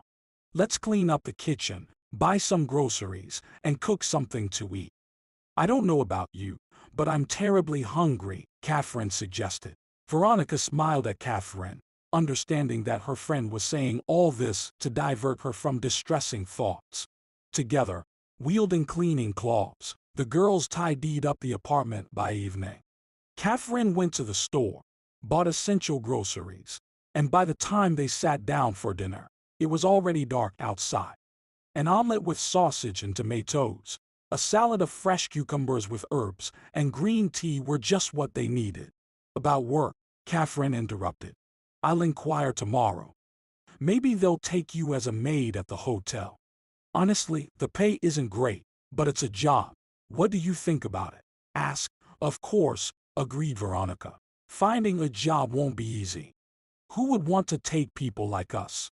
I don't even know what to do next. Let's go to sleep. My eyes are closing, Catherine said. Catherine quickly fell asleep, but Veronica tossed and turned for a long time. She thought about getting used to a new life, a life she had grown unaccustomed to in 2 years. Who would have thought that she would be imprisoned so easily and quickly? A whole life lay ahead, and the prison stigma would be the main obstacle to achieving her goals. Veronica still dreamed of going to school. It was July. Perhaps she could still apply to college. But would studying be her priority now? She needed to find a job, figure out what to do, and how to live on. There were more questions at the moment than answers. Veronica looked out the window, illuminated by the light of a street lamp, and thought, unable to close her eyes until morning. The morning began with a piercing doorbell. The bewildered girls woke up, rubbed their eyes, and didn't immediately understand where they were. For Veronica, it was the first morning outside prison walls, and Catherine didn't immediately realize she had spent the night at her friend's apartment. Understanding that it was already morning and someone was persistently trying to enter the apartment, Veronica got up, put on a robe, and went to open the door. Her joy knew no bounds when she saw Victoria through the peephole. "Victoria, finally!" Veronica exclaimed loudly, hugging her friend. "I've been waiting for you since yesterday, and you're in no hurry to see me. I would have started looking for you myself if you hadn't shown up." "Veronica, I'm sorry. I couldn't get off work. You don't know yet, I got a job as a maid in a very wealthy mansion," Victoria chattered, not noticing that there was another person in the room. "Hello, Victoria. I'm so happy to meet you," Veronica said, looking at Catherine, who observed everything, sitting on the sofa under a blanket and silently smiling. "Victoria, meet my friend Catherine. We were in the same prison, helping each other. Honestly, I don't even know how I would have survived in that horrible place if it weren't for Catherine, and also Marielle," Veronica said, recalling her other friend who had recently saved her life at the cost of her own. "Hello. Pleased to meet you." Victoria rejoiced at the meeting with Catherine and Veronica. "Veronica often talked about you, and now we finally have the opportunity to meet. By the way, Taddy sends greetings to both of you. It's amazing that you, Veronica, ended up in the same colony where Taddy was. Today, she's working, but she promised to drop by in the evening." Veronica felt so good when she thought about Taddy.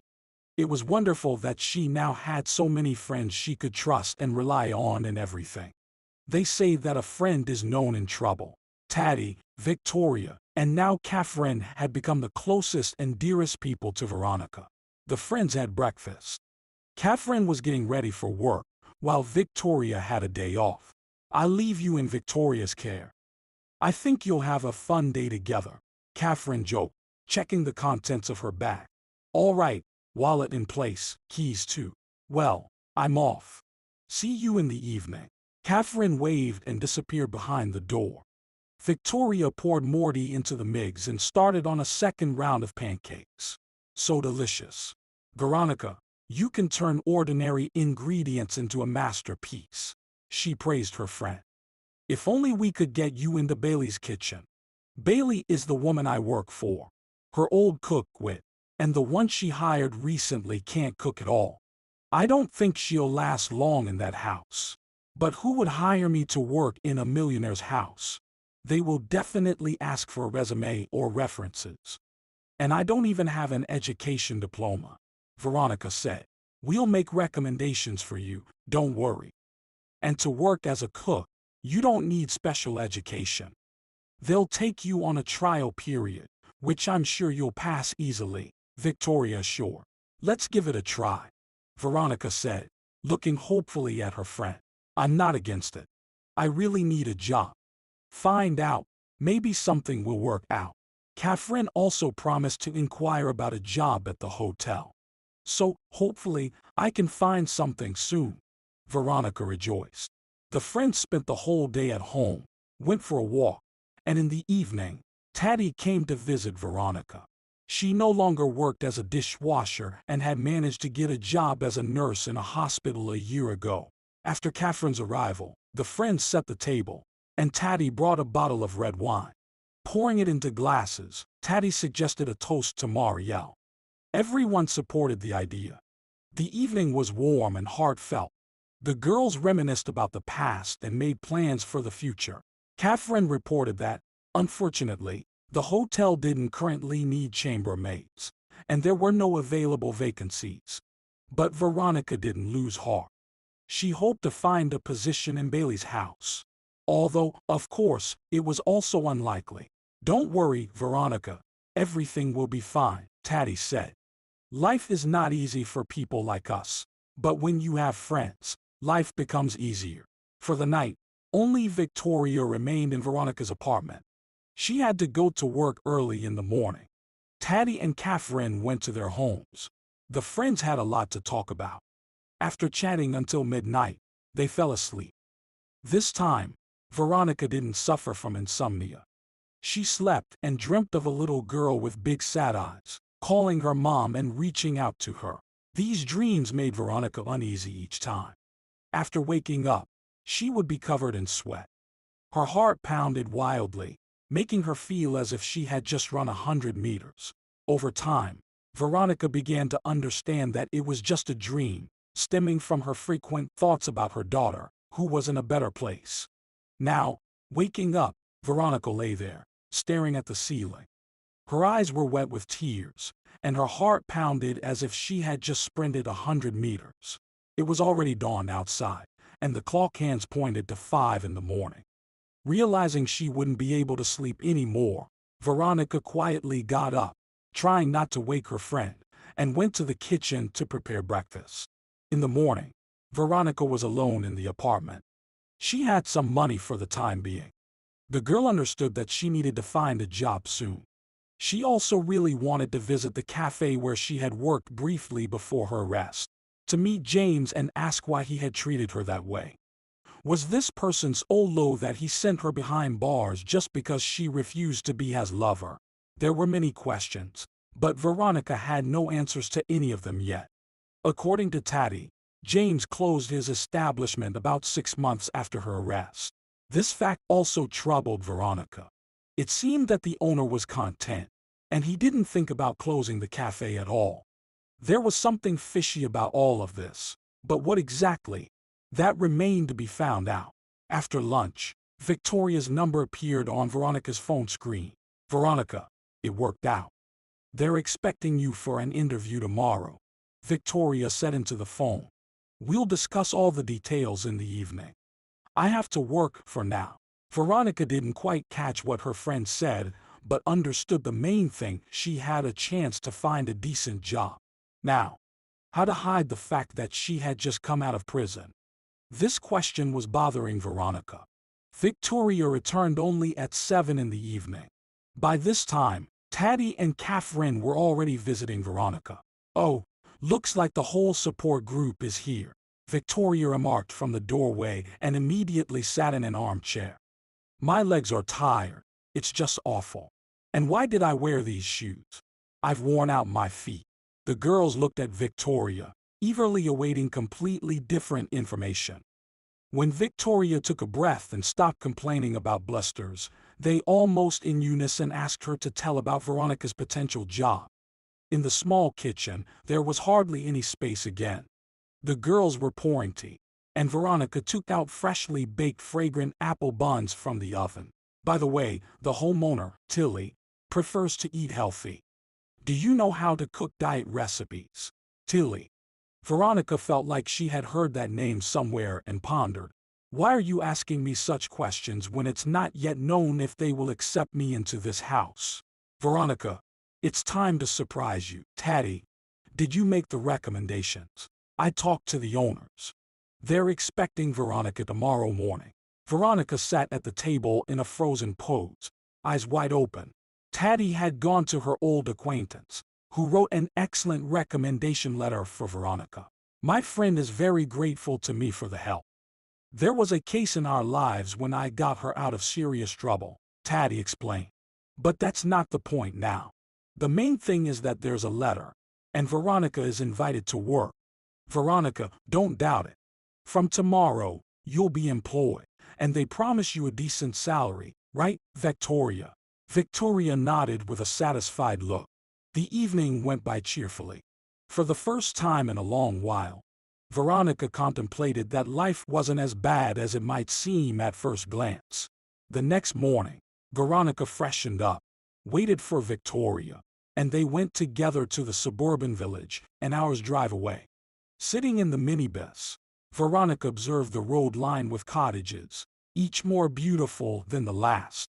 Upon reaching the designated stop, the girls crossed the road, walked deeper into the street for another 200 meters, and stopped at the gates of a magnificent house. Seeing that her friend was very tense, Victoria rang the bell herself and explained to the security the purpose of their visit. A big man slowly opened the door and curiously studied Veronica.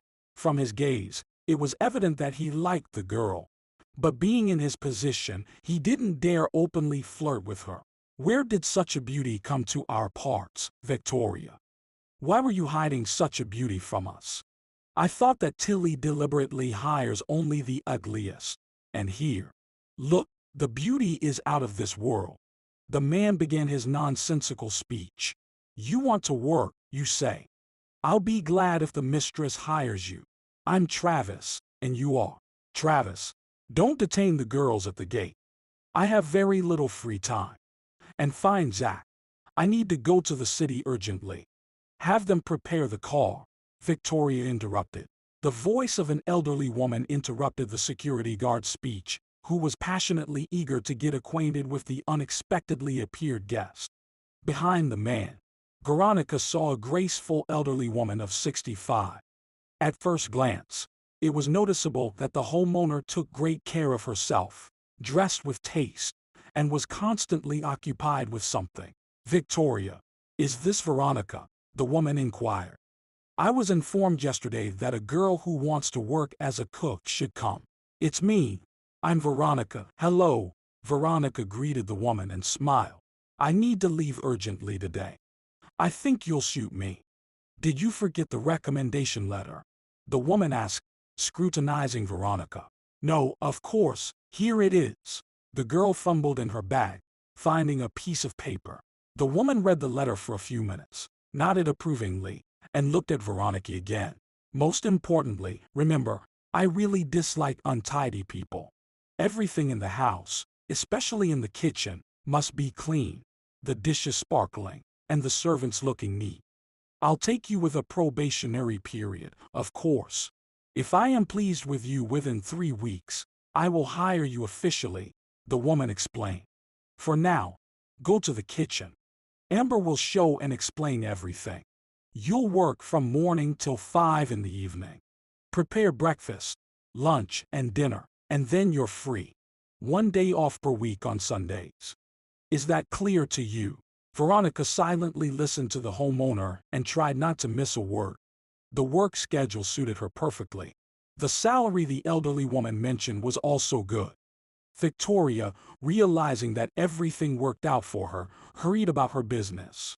Veronica quietly followed the homeowner, who quickly walked along a beautifully paved path towards the house. Passing the front entrance, the woman briskly circled the house from the front and led her new cook straight to the kitchen, where they were greeted by a plump, short woman in a pristine white apron. "Amber, meet the assistant," the homeowner announced right away and left Veronica at the kitchen threshold. "Well, what are you standing there for? Come in, make yourself at home," Amber kindly offered. "I'm Amber.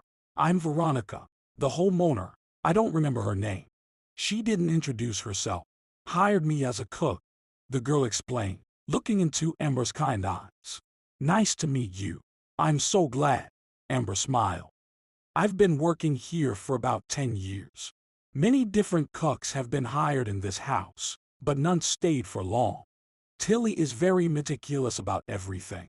You need to teach everyone, scold them, and give them a talking to. They like order, just awful.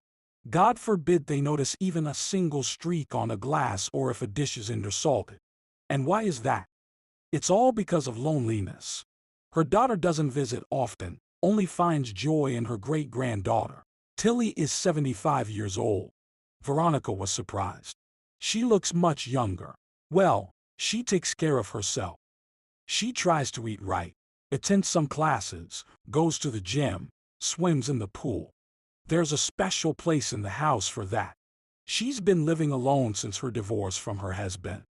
It's been 20 years since her ex-husband has another family. Apparently, the man couldn't stand the nasty character of his wife and ran away to another. Tilly kept the house property. He doesn't deny her anything and constantly spoils her with money. They have a common daughter, a grandson, and now a great-granddaughter. With his new wife, they have no common children. Veronica listened attentively to her new acquaintance. She wanted to learn as much as possible about the homeowner to behave correctly. Luckily, Amber turned out to be talkative, and Veronica didn't have to pull information from her. After introducing the girl to Tilly's preferred menu, Amber hurried about her business.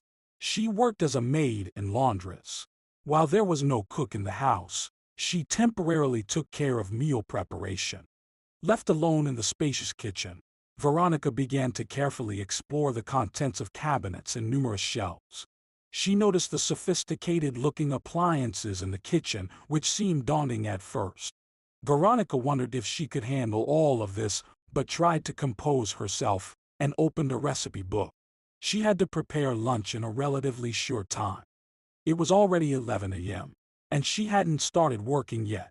Deciding to make soup and steamed veal patties, Veronica got to work. She skillfully handled the knife, cut the meat, and sliced the vegetables. Engrossed in her work, she didn't notice another person entering the kitchen. "Hey, so you're the new cook?" A male voice made the girl pause and turn around. Behind Veronica stood a handsome, blonde, blue-eyed young man who was smiling. "I'm Edward. And what's your name, lovely stranger?" The young man continued his speech. "Veronica," Veronica replied, and for some reason, she blushed. "I didn't know there was anyone else in the house besides Amber, Victoria, and me. They probably haven't told you about me yet. I work here as a gardener, almost a year now. After getting my architect diploma, I couldn't find a decent paying job. So, I settled here."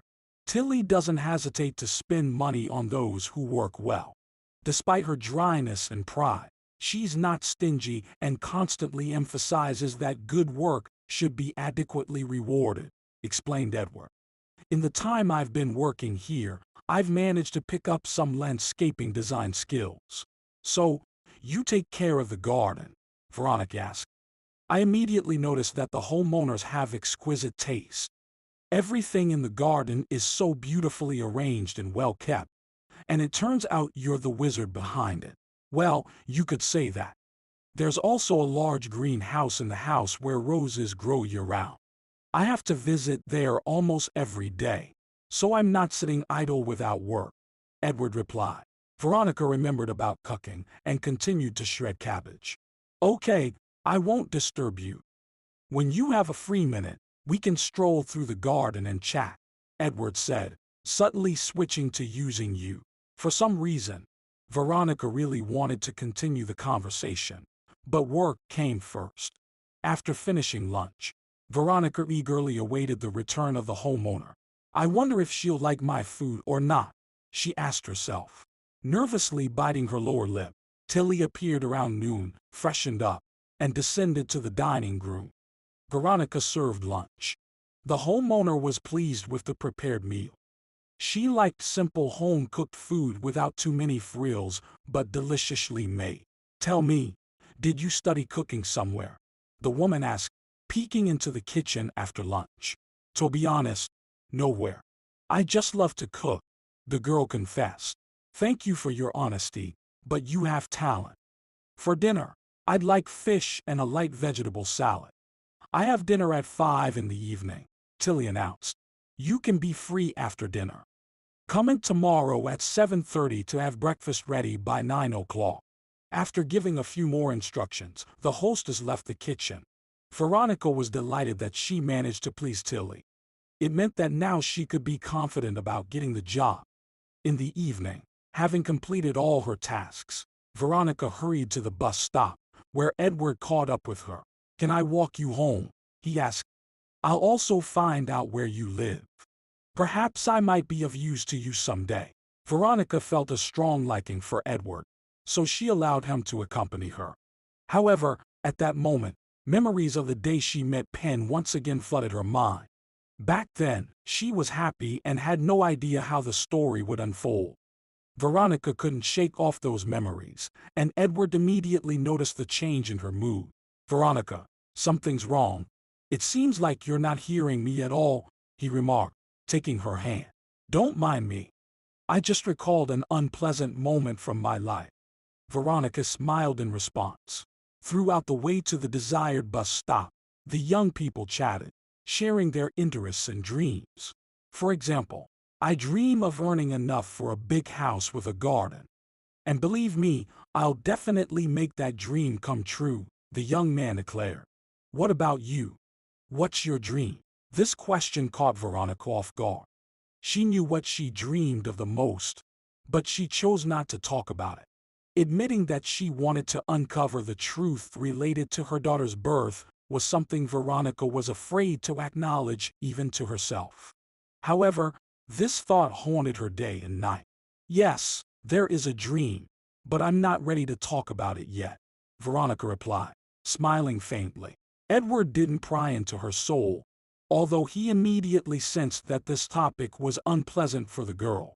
"Edward, you've been working in Tilly's house for quite a few months now, so you probably know a lot about her life. Tell me so I can understand how to behave around her," Veronica requested when the young people settled into half-empty bus seats. "Oh, our hostess is a very complex woman," the young man pondered. "She has a tough character, but if you make a real effort, you can find common ground with her. She has a daughter, Natalie. She visits her mother occasionally but doesn't stay long. They have similar characters, so you can probably imagine how challenging it is for them to be in each other's presence. However, they both share an object of adoration, a little girl named Eva, Natalie's granddaughter and Tilly's great-granddaughter. She's about 1.5 years old, a very cute and energetic girl. I don't know where Tilly's grandson works, but he hardly ever visits his grandmother. In all my time working here, I've seen him only a few times. They say he was entrusted with letting the family business. Perhaps that's why he doesn't find much free time." Veronica listened to Edward and thought about how she, too, could have had a daughter of 1.5 years old. These thoughts squeezed her heart again, making it hard for her to breathe. "Veronica, are you feeling unwell?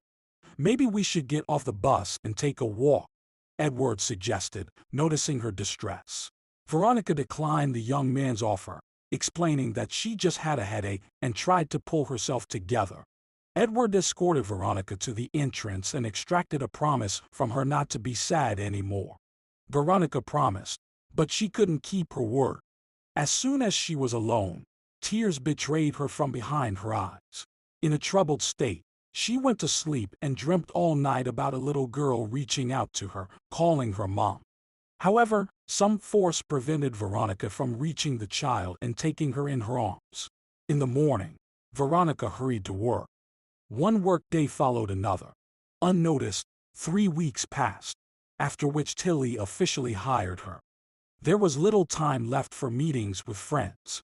Nevertheless, the girls tried to occasionally meet and share news from their lives. Edward also brightened Veronica's life. He turned out to be an intelligent and well-read young man, and being with him was never dull. With each passing day, Veronica realized more and more that she was falling in love with him. The young man didn't try to hide his affection for her either. They spent a lot of time together in the evenings, strolling along the promenade, dining in inexpensive cafes. Another work day didn't promise anything unusual. Veronica arrived at work at the usual time, prepared an omelet for breakfast using her signature recipe, and baked cookies. After breakfast, Tilly announced that she wanted to work with some papers on the veranda. Veronica went about her tasks in the kitchen. The day turned out to be hot, despite it being the end of September. To catch a breath, Veronica decided to go to the garden where no one was around. The light ripples in the pool caught her eye. She lay on a lounge chair, closed her eyes for a moment, and tried not to think about anything. But after a few minutes, she heard the sound of footsteps, opened her eyes, and noticed a little girl running towards the pool. The edges of the artificial pond were slippery and wet from the water. Of course, the little girl couldn't know that. Within seconds, she slipped and fell into the water. Startled, Veronica couldn't react in time to stop the little one. Seeing the child fall into the water, she immediately dove into the pool and pulled the child out onto dry land. Water streamed from the girl's hair and short dress. The child looked at Veronica with big frightened eyes and dared not utter a word, as if understanding that she was somehow at fault for everything. Veronica wiped the water from the girl's face and saw a birthmark in the shape of a heart on her right elbow. How? How can this be? My daughter was also born with the exact same birthmark. Veronica asked herself one question after another. What's going on here? A familiar voice, to the point of pain, emerged as if from nowhere. Miss, who are you? Why is my granddaughter wet? What is happening after all? Veronica turned to the woman and completely lost the ability to speak. Before her stood Pin's mother, the very Pin who had abandoned her and had no idea what she had gone through after everything happened. Oh, it's you. What are you doing in my mother's house? Were you trying to kill, drown my granddaughter? I'm calling the police. Pin's mother shouted at the top of her lungs. Veronica stood by the pool, embracing the frightened little girl, and struggled to grasp what was happening. She listened to the frenzied woman and felt the ground slipping from under her feet. Her head was spinning, torn between the desire to cry and rejoice simultaneously. You're my girl, I feel it. No, I know it. I'm sure you're mine, she whispered quietly to the little girl and kissed her wet cheeks. Meanwhile, Tilly appeared by the pool. She, too, couldn't understand what was happening and began questioning her daughter. A few minutes later, the police arrived at the house. Pin's mother began telling them her version of what had happened. Veronica wasn't given a chance to say a word. They simply led her to the car and took her to the police station. Name. The man in uniform addressed Veronica loudly, pulling a pen and paper from the desk. Veronica, she answered timidly, feeling her hands trembling from nervousness. What were you doing in Tilly Bailey's yard? The policeman asked, squinting his eyes skeptically. I saved the girl, her granddaughter, or rather, Tilly's great-granddaughter. Veronica began to explain. Natalie, however, told us a completely different version of what happened. The policeman interrupted her. By the way, we checked, and she's right. You've recently been released. Served time for a major theft. Admit it. Did you get a job at the Bailey house to rob them? What are you talking about? Veronica's voice trembled with indignation. I served time for a false accusation. Although, who cares now? I still can't prove anything. I've been working for Tilly for almost a month, and notice, I haven't been accused of any theft. I saved the girl. She ran into the garden, approached the pool, and fell into the water. I happened to be nearby. If I hadn't been in the garden at that time, the child could have died. Well, that still needs to be verified. The policeman grinned cheekily, continuing to write something on the form. And how do you explain that you managed to get a job with Tilly? You deceived her, hiding your prison past. Not very clever, was it? Yes, I did hide this fact from her, Veronica admitted. But you probably know how difficult it is to find a good job after being released from prison. I really need money right now. Everyone needs money, the man interrupted her. But that doesn't give you the right to deceive honest people. Duty officer, take the detainee away. The policeman threw the pen on the table and rubbed his hands, as if preparing to sit down and eat his favorite dish. But I'm not guilty of anything. Allow me at least to call my friend. I have the right to a phone call, Veronica pleaded, looking hopefully at the policeman. If you're not guilty, we'll release you, replied the law enforcement officer and yawned. But for now, sit and think about how you've come to this point in your life. When the door of the cell closed behind Veronica, she lay on the bed and cried. Tears streamed down her cheeks. She couldn't calm down and fully comprehend what was happening. In this state, Veronica didn't notice when she fell asleep. She slept for about 3 hours. Upon waking up, the girl didn't immediately understand where she was. Memory returned slowly, as if trying to shield her from heavy thoughts. All right, I need to pull myself together and try to figure it all out, Veronica said to herself, and jumped to her feet. No one was in the cell, so she paced from corner to corner, reflecting out loud. It turns out I got a job with Pen's grandmother, Veronica whispered. But he never told me that he's the heir to a wealthy grandfather. In fact, I knew nothing about him. I only knew he had a small apartment in the city center, a place to study, and he never told me anything about his family. And about Natalie, I knew nothing, not even her name. She came to my house once, and that's it. I never saw her again. I remember.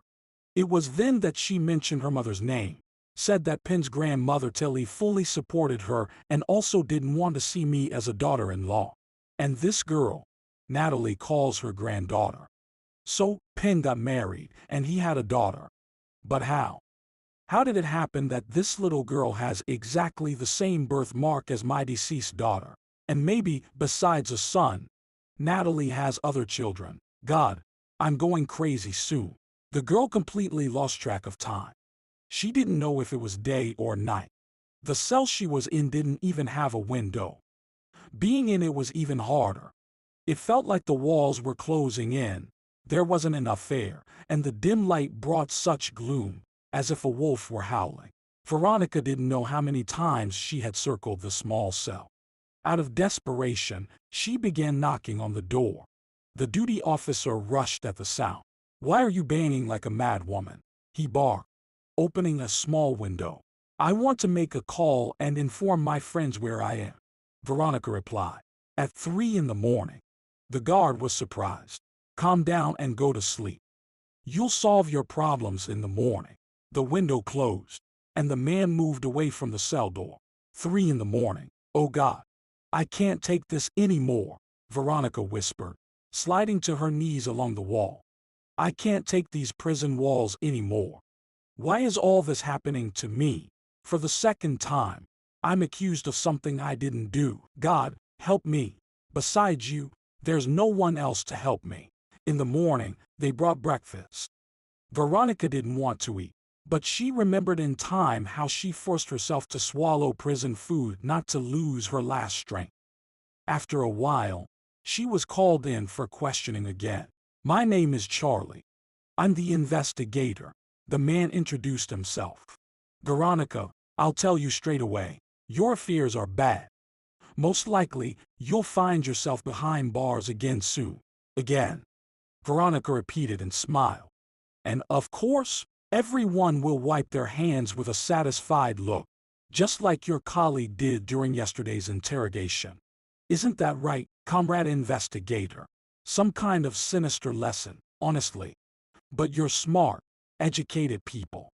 How do you not see that this is a blatant setup? We see everything perfectly. I'll tell you more. We're trying to do everything possible to figure out what happened as quickly as possible," said the investigator and began asking his standard questions. At the end of the interrogation, Veronica once again asked for permission to call her friends. Surprisingly, Kostrov did not refuse her this request. "Hello, Victoria. It's me, Veronica," she said into the receiver as soon as she heard her friend's voice on the other end of the line. "Veronica, thank God. Where have you disappeared? We, Taddy, and Catherine are going out of our minds. Edward is going crazy too. We called Tilly's house, and they say they don't know you and hang up," Victoria reported. "Victoria, I've been detained on suspicion of attempting to harm the hostess's great-granddaughter," Veronica explained. "Please write down the address and come to me. I want to tell you a lot. You can't convey everything over the phone." "Okay, dictate the address," Victoria said, noting down everything her friend dictated, and hung up. The friends came for the meeting only the next day. In the visitation room, they talked for quite a long time. Fortunately, the supervisor allowed them to talk longer than usual. Veronica told Victoria and Taddy about everything that had happened. Catherine couldn't make it to the meeting. She didn't get permission from work. Listen, Veronica, so it turns out that Natalie took your daughter. Unexpectedly stated Taddy. We need to do a DNA test. If the analysis confirms that the girl is really your daughter, it means she knew about your pregnancy. In that case, Penn also knew about my pregnancy but did nothing to help me, Veronica sadly concluded. In any case, we need to find out if this girl is really my daughter. God, although I'm sure she is, what am I saying? It seems like a little more, and I'll go crazy. Veronica, don't worry. We'll do everything possible to get to the truth. You just hold on. Victoria tried to reassure her friend. Edward will come tomorrow. He decided to quit Tilly Bailey. He said he can't be around someone who dreams of putting you behind bars. After the meeting with her friends, Veronica felt much lighter. Unexpectedly, she realized that not everything was lost and found strength in herself for further fighting for justice. We've come to Tilly. We have interesting news for her. An unfamiliar female voice caught the guard off guard. Let us in. We'll find a way to meet her anyway. And believe me, you'll regret not letting us in. The guard stood in confusion, not knowing how to react to the unexpected guests from the mansion. He made a call somewhere, exchanged a few words, and lazily opened the entrance door. Come in, he said skeptically. The mistress is waiting for you on the porch. Who are you? What do you want from me? The woman asked. Catherine, Taddy, and Victoria silently followed the woman, glancing around. Have a seat. Tilly kindly invited the girls, dropping fragrant drops into a small dish and drinking them in one gulp. The girls looked at the elderly woman, trying to understand if their conversation would lead to any result. This was their last hope to free their friend from captivity. Edward recently resigned, deciding to do everything possible to free his beloved. Tilly, we're very glad to see you. Honestly, we didn't even hope we could meet and talk with you, Catherine began. Victoria joined the conversation, stating that she knows the mistress's guests and is also ready to re-sign if necessary. Tilly pretended not to be surprised and continued to listen to her guests. Who are you, and what is the purpose of your visit to me? The woman asked, clutching her heart. Lately, I've been feeling so unwell, and on top of that, my blood pressure has been consistently high. After everything that happened, my heart started acting up even more. Do you mean the incident with Veronica? Catherine asked. Yes. Are you acquainted with her? The elderly homeowner asked in surprise. Of course. We are friends and know for sure that Veronica couldn't have done anything bad to your great-granddaughter. Catherine began offending Veronica. You know, she lost her daughter right after giving birth. They told her the baby died, but how do I explain this to you? The thing is, Veronica was pregnant with your grandson. Somehow, she was accused of a crime she didn't commit. In prison, she gave birth to a daughter who she barely had a chance to see, but she noticed that the baby had a heart-shaped birthmark on her right elbow. She saved your great-granddaughter, pulled her out of the water, and noticed this mark on her arm. Now, Veronica is back in prison, accused again of something she didn't do. Tilly, help us restore justice. Get up. Do you hear me? Get up. I'm telling you, the supervisor's voice woke Veronica. She had just fallen asleep and couldn't understand what was happening. Get up and follow me, the man repeated his order, just quickly. I don't want to deal with you at all. Veronica obediently stood up. The only question in her head was, where are they taking her at this late hour? Her friends brought her handcuffs, which showed 1 in the morning. Leaving the cell, Veronica walked through the familiar corridor.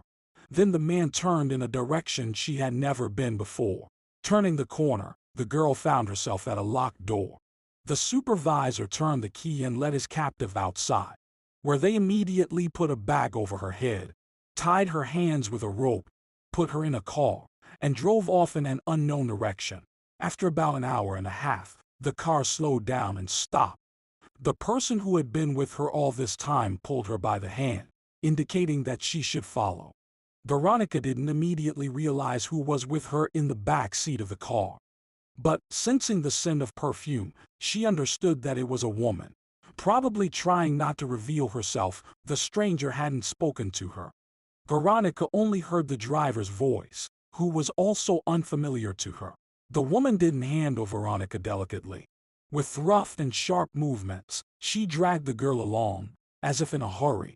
Finally, she stopped, unlocked the door with a key, and pushed the girl inside the building. The captor never removed the bag from the captive's head, nor did she untie her hands. Veronica spent the entire night in agony, unable to free herself from the tight ropes and the bag. She attempted to scream, but no one responded to her cries. In the morning, someone entered the room and took the bag off her head.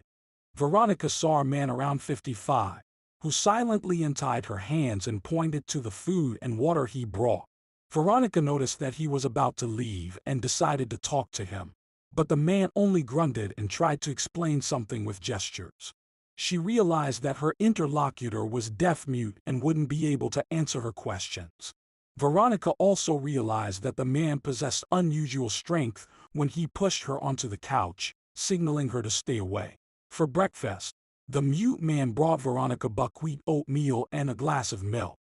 Veronica forced herself to eat a couple of spoonfuls since she had no appetite but felt she could barely stand on her feet. She had no idea why she was brought here, but she guessed that nothing good would come of it. Veronica spent the entire day confined. Looking out the window, she saw that the house they brought her to in the middle of the night was in the woods. The room she was locked in was on the second floor. A dense forest started beyond the tall fence of the sturdy brick house. There was no chance for her to escape. The second floor of the house was 4 meters high. Apparently, the person who built this cottage loved high ceilings. Besides, despite the room's location, there were bars on the windows. In the yard, a huge dog roamed, guarding the entrusted territory, and Veronica herself was chained to the bed with a long iron chain. Ask again, Natalie. Are you absolutely not involved in the disappearance of this girl? Tilly repeated her question and looked closely at her daughter. Are you serious, Mom? How dare you ask me such questions? Natalie looked at her mother with honest eyes, trying to convince her that she didn't understand what was being talked about. I liked Veronica, so I want to get to the truth. I can't believe she could have drowned Eva. Why would she need to? She seemed perfectly normal. A sensible girl. The elderly woman continued her attempts to get to the truth. Mom, let's stop this meaningless conversation, Natalie requested, closing her eyes. Do you think I'm not tired of this whole story? It's hard for me to calm the girl down. This monster scared her a lot. And what about you thinking she looked normal? You know that many criminals look like perfectly ordinary people. If not for this characteristic, they wouldn't be able to make a living. And this person, on top of everything else, is schizophrenic. Don't worry. The police will figure it out. Tilly listened to her daughter, closely watching her, and couldn't understand how she managed to raise such a monster. But then, why be surprised? Tilly was born into a family of ordinary workers. Her parents worked at the factory from morning till night, hardly seeing their children, Tilly and her brother Robin. Despite this, they grew up well-fed, well-dressed, and received a decent education. When young Tilly met her first love, she finally believed she could be happy. But things didn't go as planned. The tyranny from her mother-in-law did not go unnoticed. The woman did everything to create discord between the young couple, but she failed. Tilly and John got married. Despite the groom's parents' reluctance, Tilly soon became pregnant and gave birth to a daughter who she named Natalie. Immediately after the birth of their daughter, John completely lost interest in his young wife. The Bailey family was already well off. John turned out to be an excellent businessman, disappearing at work from morning till night, seemingly forgetting he had a family, a little newborn daughter and a young wife in need of his attention. It was then that Tilly began to notice traces of another woman's lipstick on her husband's shirts and realized he was cheating on her. Young Tilly didn't understand who she had married.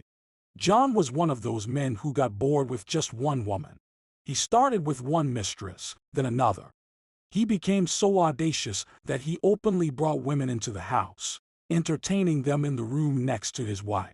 When Tilly asked why he treated her like this, the man replied that she had become boring to him, and he was only living with her because of their daughter. All of this drove Tilly to the brink of madness. She became nervous and irritable. She would have gladly fired all the servants who gossiped about the master and his silly wife every chance they got. Tilly seemed to have hated the whole world, stopped communicating with her friends, became embittered, and closed herself behind the high fence of her house. She couldn't leave her husband. John, fighting for his impeccable reputation, sternly ordered Tilly not to file for divorce. He planned to run for deputy. At home, he behaved like a monster, but he had a crystal-clear family man reputation among his voters and business partners. He transferred his entire business to his wife, confident she wouldn't dare to divorce him. Tilly endured in silence, gradually transforming from a cheerful and sweet girl into a bitter and capricious woman. Because of all her worries, she completely forgot about her daughter. Of course, she took care of her, but it was a loveless care. Natalie felt that her mother often had no time for her, that she lived with her own inner concerns, and gradually distanced herself. However, Tilly cared little about it. Natalie lived her life, Tilly hers, and occasionally John would appear in their lives, only to disappear shortly after. His businesses, career, and other women were much more important to him than his family. John's political career didn't last long. After a few years, he plunged headlong into entrepreneurial activities and achieved unprecedented success in the construction business. The daughter grew up, but had no interest in her father's affairs. Natalie grew into a selfish and self-centered young woman. She graduated from university with honors, learned several foreign languages, and even spent a year in the United Kingdom as part of a student exchange program to improve her language skills. The girl didn't feel any special love for her parents. She communicated more with her mother than with her father, married an ordinary, unremarkable guy named Ben, who didn't want anything to do with her parents. He worked at a research institute and was an excellent physicist. Soon, Natalie gave birth to a son whom, at her father's insistence, she named Penn. At the age of 56, Tilly finally managed to divorce her detested husband. By that time, John was already dating his future second wife and agreed to the divorce. He left their house to Tilly. Apparently, despite everything, he understood what it was like for a woman to endure him her whole life. In addition, he fully provided Tilly with everything she needed. She lacked nothing in exchange for her silence and not complaining to outsiders. Tilly remained as reclusive as ever. Many considered her a haughty and capricious woman, and indeed, she was. But deep down, despite her age, she remained the same kind and compassionate Tilly. Among those who knew them, the opinion formed that the husband escaped from Tilly because he couldn't stand her difficult character. And it wasn't surprising. Tilly couldn't hide all her hatred for John, nor did she try. For those around her, John remained the victim, an excellent family man, husband, and father. Natalie's life couldn't be called happy either. Her husband couldn't tolerate her character, and the woman inherited her father's temperament, disregarding everyone else, prioritizing only her needs and desires. She believed that everyone around her should bow down to her and unquestionably obey her.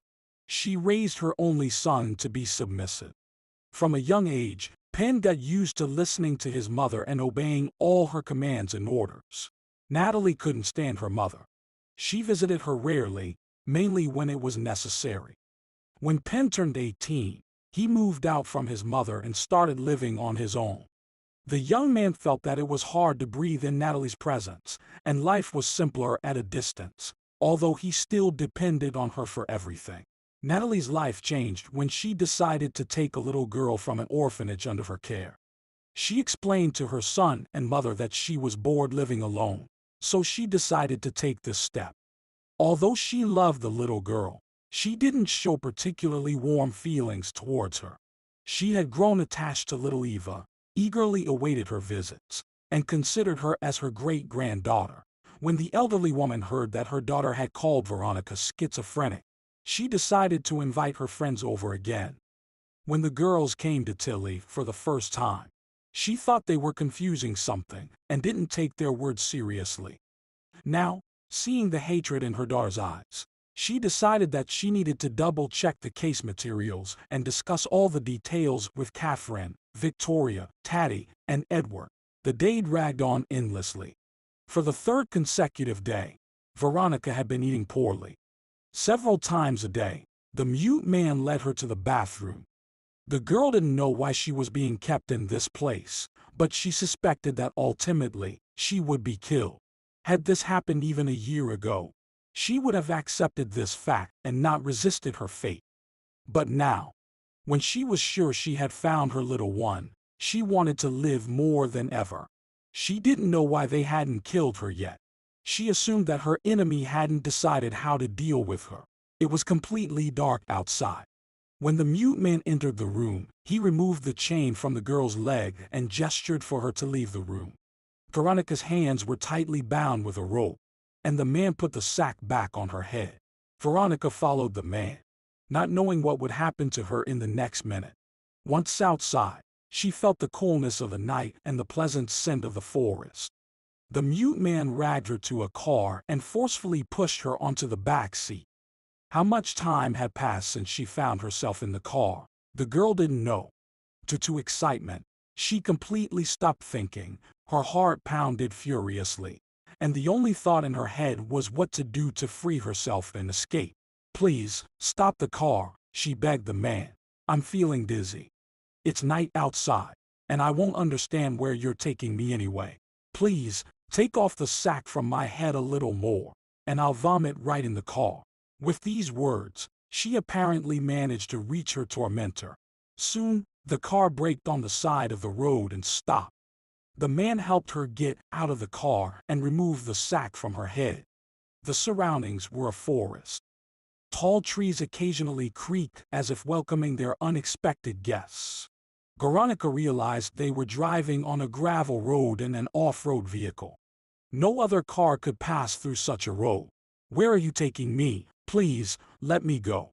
I haven't done anything bad to you. I haven't done anything bad to anyone in my entire life. I want to live, do you understand? I really want to live," she whispered to her mute guard, hoping he would take pity on her and let her go. Veronica was ready to do anything for a chance to be free. Over these 3 days, she had reconsidered many things and began to understand that the only person she could interfere with was Natalie. Veronica couldn't comprehend one thing: how could a woman be so ruthless? In essence, Veronica hadn't done anything wrong to her. She ended up in Tilly Bailey's house entirely by accident. It was also through divine providence that she stumbled upon her daughter. Veronica never doubted for a minute that the girl was her own flesh and blood. The only thing unclear to her was how the girl ended up in Natalie's hands. She looked into the eyes of the mute man and swayed helplessly. From his gaze, she understood that he felt sorry for his captive. However, he was following someone else's orders and was just as much a victim. After a minute, he put the girl back in the SUV and continued their journey. Veronica sat in the car and silently watched where they were taking her. Although there was nothing to see, thick, impassable forests stood on both sides of the road. There were no signs on the shoulders, so she could only wonder where they were and where they were going. Soon, the man made a sharp left turn and, after a few minutes, arrived at the riverbank. He asked Veronica to get out of the car, sat behind the wheel, and drove away. At first, she thought the mute man had taken pity on her and dropped her off the off-road vehicle. However, she soon noticed another person approaching her. In the darkness, it was unclear whether it was a man or a woman. When the person came very close, Veronica realized it was Natalie. "Well, hello, dear," she sneered. "Didn't expect to see me here. Why not?" Veronica responded with a question. "I was actually expecting to meet you. Tell me, what do you want from me?" and leave me alone, finally. Do you want me to leave you alone? Well, no. I've done so much because of you that there's simply no turning back for me. I must put an end to you once and for all. Natalie hissed. But what have I done to you? Why do you hate me so much? Let me go, please. I won't do anything to harm you. Veronica repeated her plea, looking into the woman's insane eyes. Are you out of your mind? Or pretending? Natalie asked, again smiling menacingly. First, you wanted to infiltrate our family through my son. But I had my plans for him. He's happily married now, to the daughter of the richest man in our city, holding a high position at his grandfather's company. Soon, he'll also head his father-in-law's firm. What would he be next to you? A pauper, just like you. I've had enough of scraping by in my childhood, surviving on pitiful gifts from my father.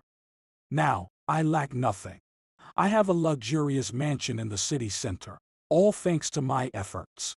And you, scum, decided to destroy all of this. If you want to get close to pen again, I won't allow it. I don't need your pen. Veronica interrupted the madwoman's monologue. I don't want anything from you at all. Let me live in peace. I'm tired of everything that has fallen on my share. Do you want to evoke pity in me? Natalie asked and approached Veronica even closer. It won't work. Admit it. What were you doing in my mother's house? Trying to worm your way into our family through her? Yes. My mommy never loved me. She suffered her whole life because of father's affairs and completely forgot about me. And you wanted to gain her trust. You're talking nonsense, Natalie. Veronica tried to calm the woman. I promise I will never stand in the way of your family happiness. I don't want anything from your family. Just what? What do you want from us? Natalie became nervous. Tell me, is this girl I pulled out of the pool my daughter? Veronica asked and realized that with this question, she had triggered unspeakable aggression from her enemy. What did you say? How can this girl be your daughter? The woman went berserk and pulled out a gun from her pocket. You must die, Veronica. If you stay alive, I will never find peace. Natalie slowly approached Veronica with the gun in her hands. The girl realized that retreating was useless, but instinctively tried to move away from the woman. Taking a few steps back, she realized she was on the edge of a cliff and heard the sound of water. Somewhere down there, a river flowed. A few seconds later, Veronica heard a gunshot, felt a sharp pain in her left shoulder, and fell off the cliff. Have you ever wondered what a person feels right after death? Wounded, Veronica fell down the cliff, feeling the burning pain of being unable to stand up for herself, the abrupt end of her short life, and hatred. Hatred for the woman who, without a second thought, cut short her life at the moment when she wanted to live more than anything in the world. Who was Veronica? Nobody yet. Who will she become? Fish food. In such wilderness, hardly anyone will ever find her. Darkness. Unparalleled darkness, pain, resentment, and sorrow. A white ceiling and a strong desire to take even a sip of water, everything Veronica saw and felt when she opened her eyes. And also pain throughout her body and dizziness with the slightest attempt to move. Veronica, thank God you woke up. You've been lying here for 3 days and not coming to your senses. The familiar voice of Victoria brought joy to the girl and assured her that it wasn't a dream, she was indeed alive. I didn't die. Where am I? How did they manage to find me? Veronica asked, struggling to articulate her words. Lie down and don't move, Victoria instructed her friend. I'll call the doctor. Left alone in the room, Veronica began to recall the recent events of her life. Considering what had happened to her, she shouldn't have survived. How could she now be lying, apparently, in a hospital room, thinking, seeing, and even feeling pain? Look, doctor, she woke up and is even talking, Victoria informed the person in the white coat, taking her friend's hand. Veronica, can you hear me? The doctor asked, carefully examining his patient. How do you feel? Like someone who was shot and thrown into a gorge, Veronica replied, attempting to smile. Are you joking? That's good, praised the doctor. I'll examine you now, and we'll consider what to do next. In general, the fact that you woke up can already be called a miracle. Your whole story sounds more like a fairy tale. The doctor carefully examined Veronica, checked her blood pressure, made notes in the medical history, wished her a speedy recovery, and left the room. After that, Veronica desperately wanted to sleep. Seeing that her friend needed rest, Victoria stopped bombarding her with questions and quietly sat by the bed.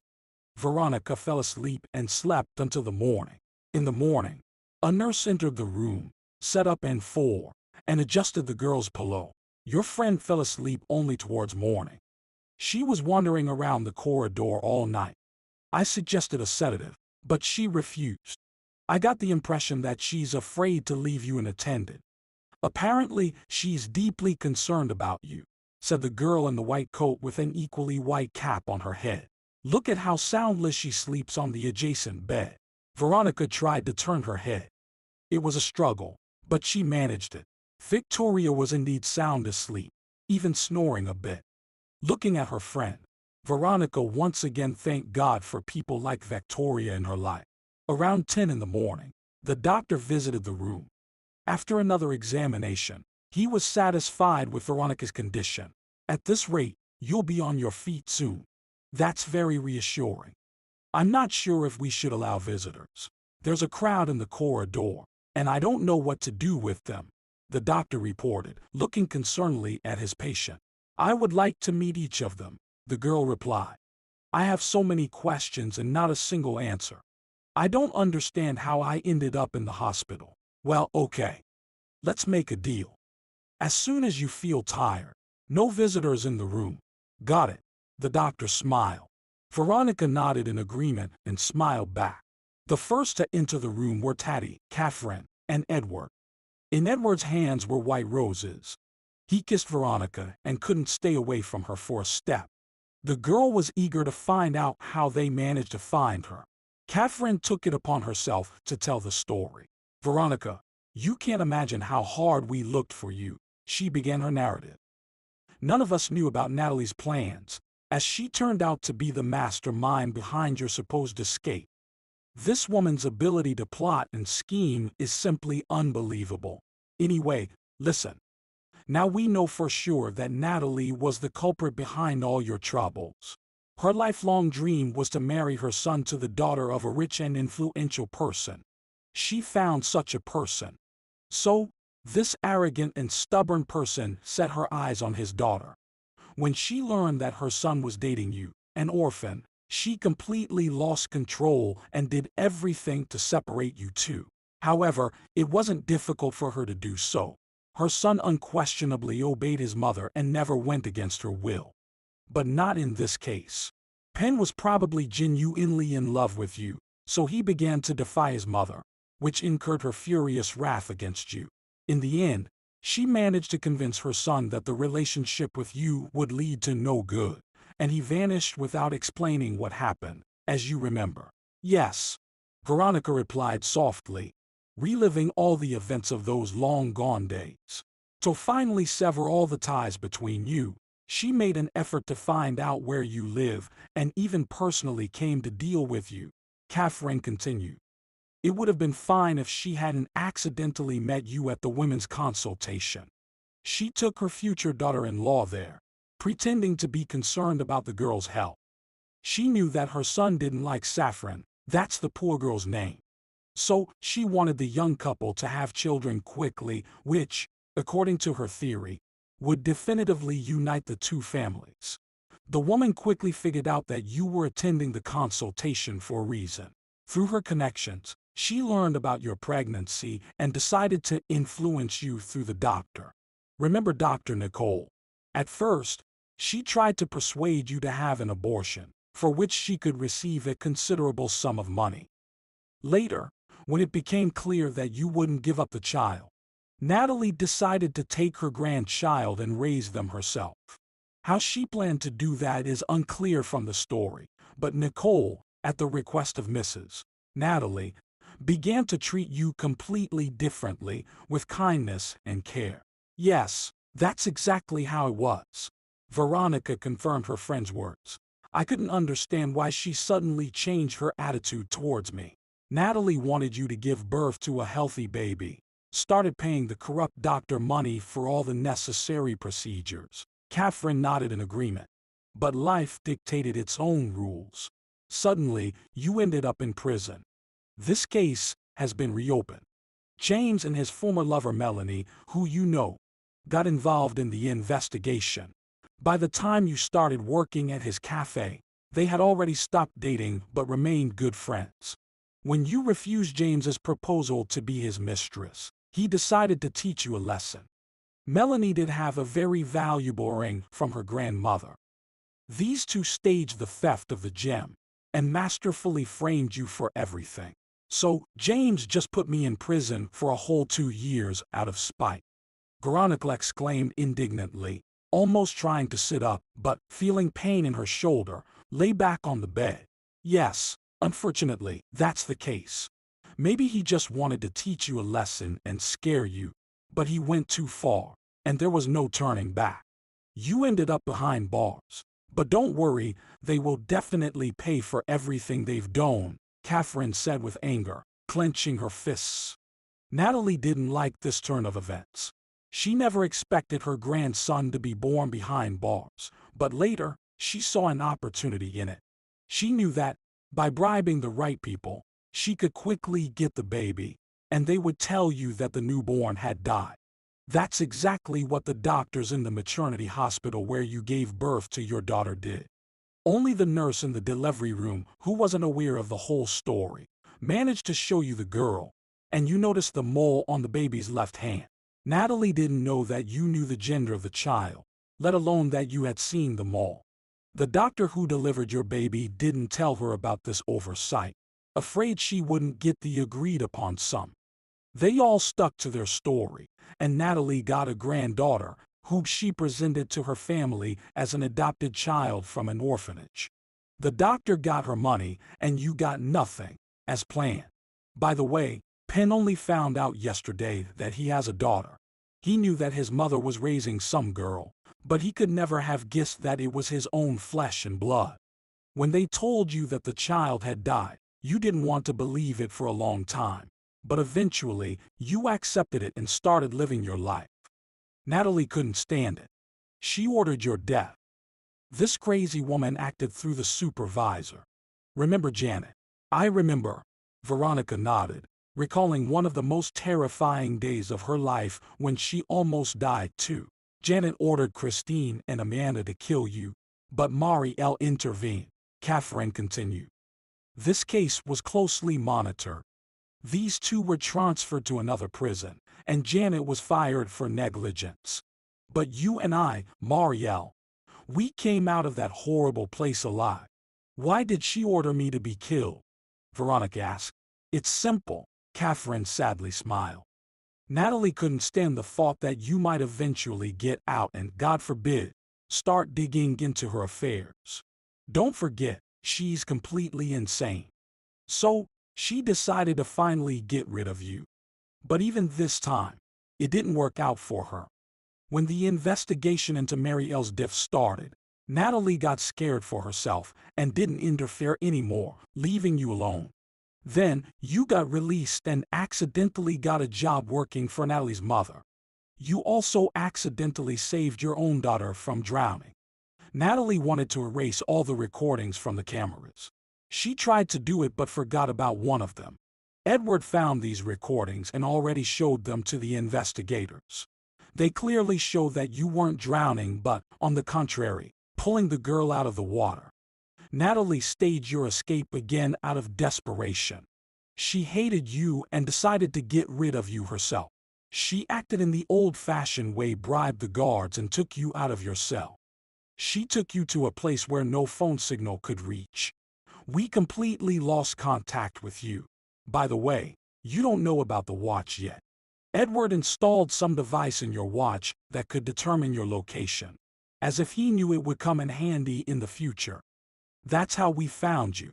The place Natalie chose for your punishment was on a high river bank. When Edward received the signal about your location, he rushed there immediately. It was about 80 kilometers away, but he still made it. You were lying on the riverbank. He pulled you back onto the road and brought you to the hospital. The bullet grazed your left shoulder, and you lost a lot of blood. But the main thing is that all your organs were intact. That's the whole story. Veronica listened silently to Catherine's story and cried. She looked at Edward with gratitude and love, realizing that it was only thanks to him that she was alive and here now. Veronica, there are 2 more people in the corridor who want to see you, Edward said, looking towards the opening door. Veronica followed his gaze and saw Dolly in the doorway, leading a little girl. The child understood little of what was happening and looked at the people in the room with big brown eyes. Well, hello, Veronica. We are very glad you're back, said the elderly woman, approaching the bed. Veronica took her daughter's hand and burst into tears of joy. It seemed to her that she had never been so happy before. The trials she had gone through taught her to truly appreciate life and the people around her. 3 months passed. Veronica and Edward spent all this time living in Tilly's house. The elderly woman did not want to stay alone in her large house. After her daughter's arrest, she fell ill and couldn't get out of bed for a month. Veronica took care of her and realized how dear she was to her. After all, in exposing Natalie's crimes, Tilly played a significant role. In everything that happened, she blamed herself, thinking that she hadn't dedicated enough time to raising her daughter. But what happened had happened. The past couldn't be undone. We need to remember the lessons life taught us, try not to make mistakes, and cherish every minute with our loved ones, she often repeated. Veronica didn't know what would happen next. She lived one day at a time, but still made plans for the future. The upcoming wedding with Edward, university studies, and her beloved daughter occupied all her time. And finally, she felt that she was living, that she was happy, and she loved this life.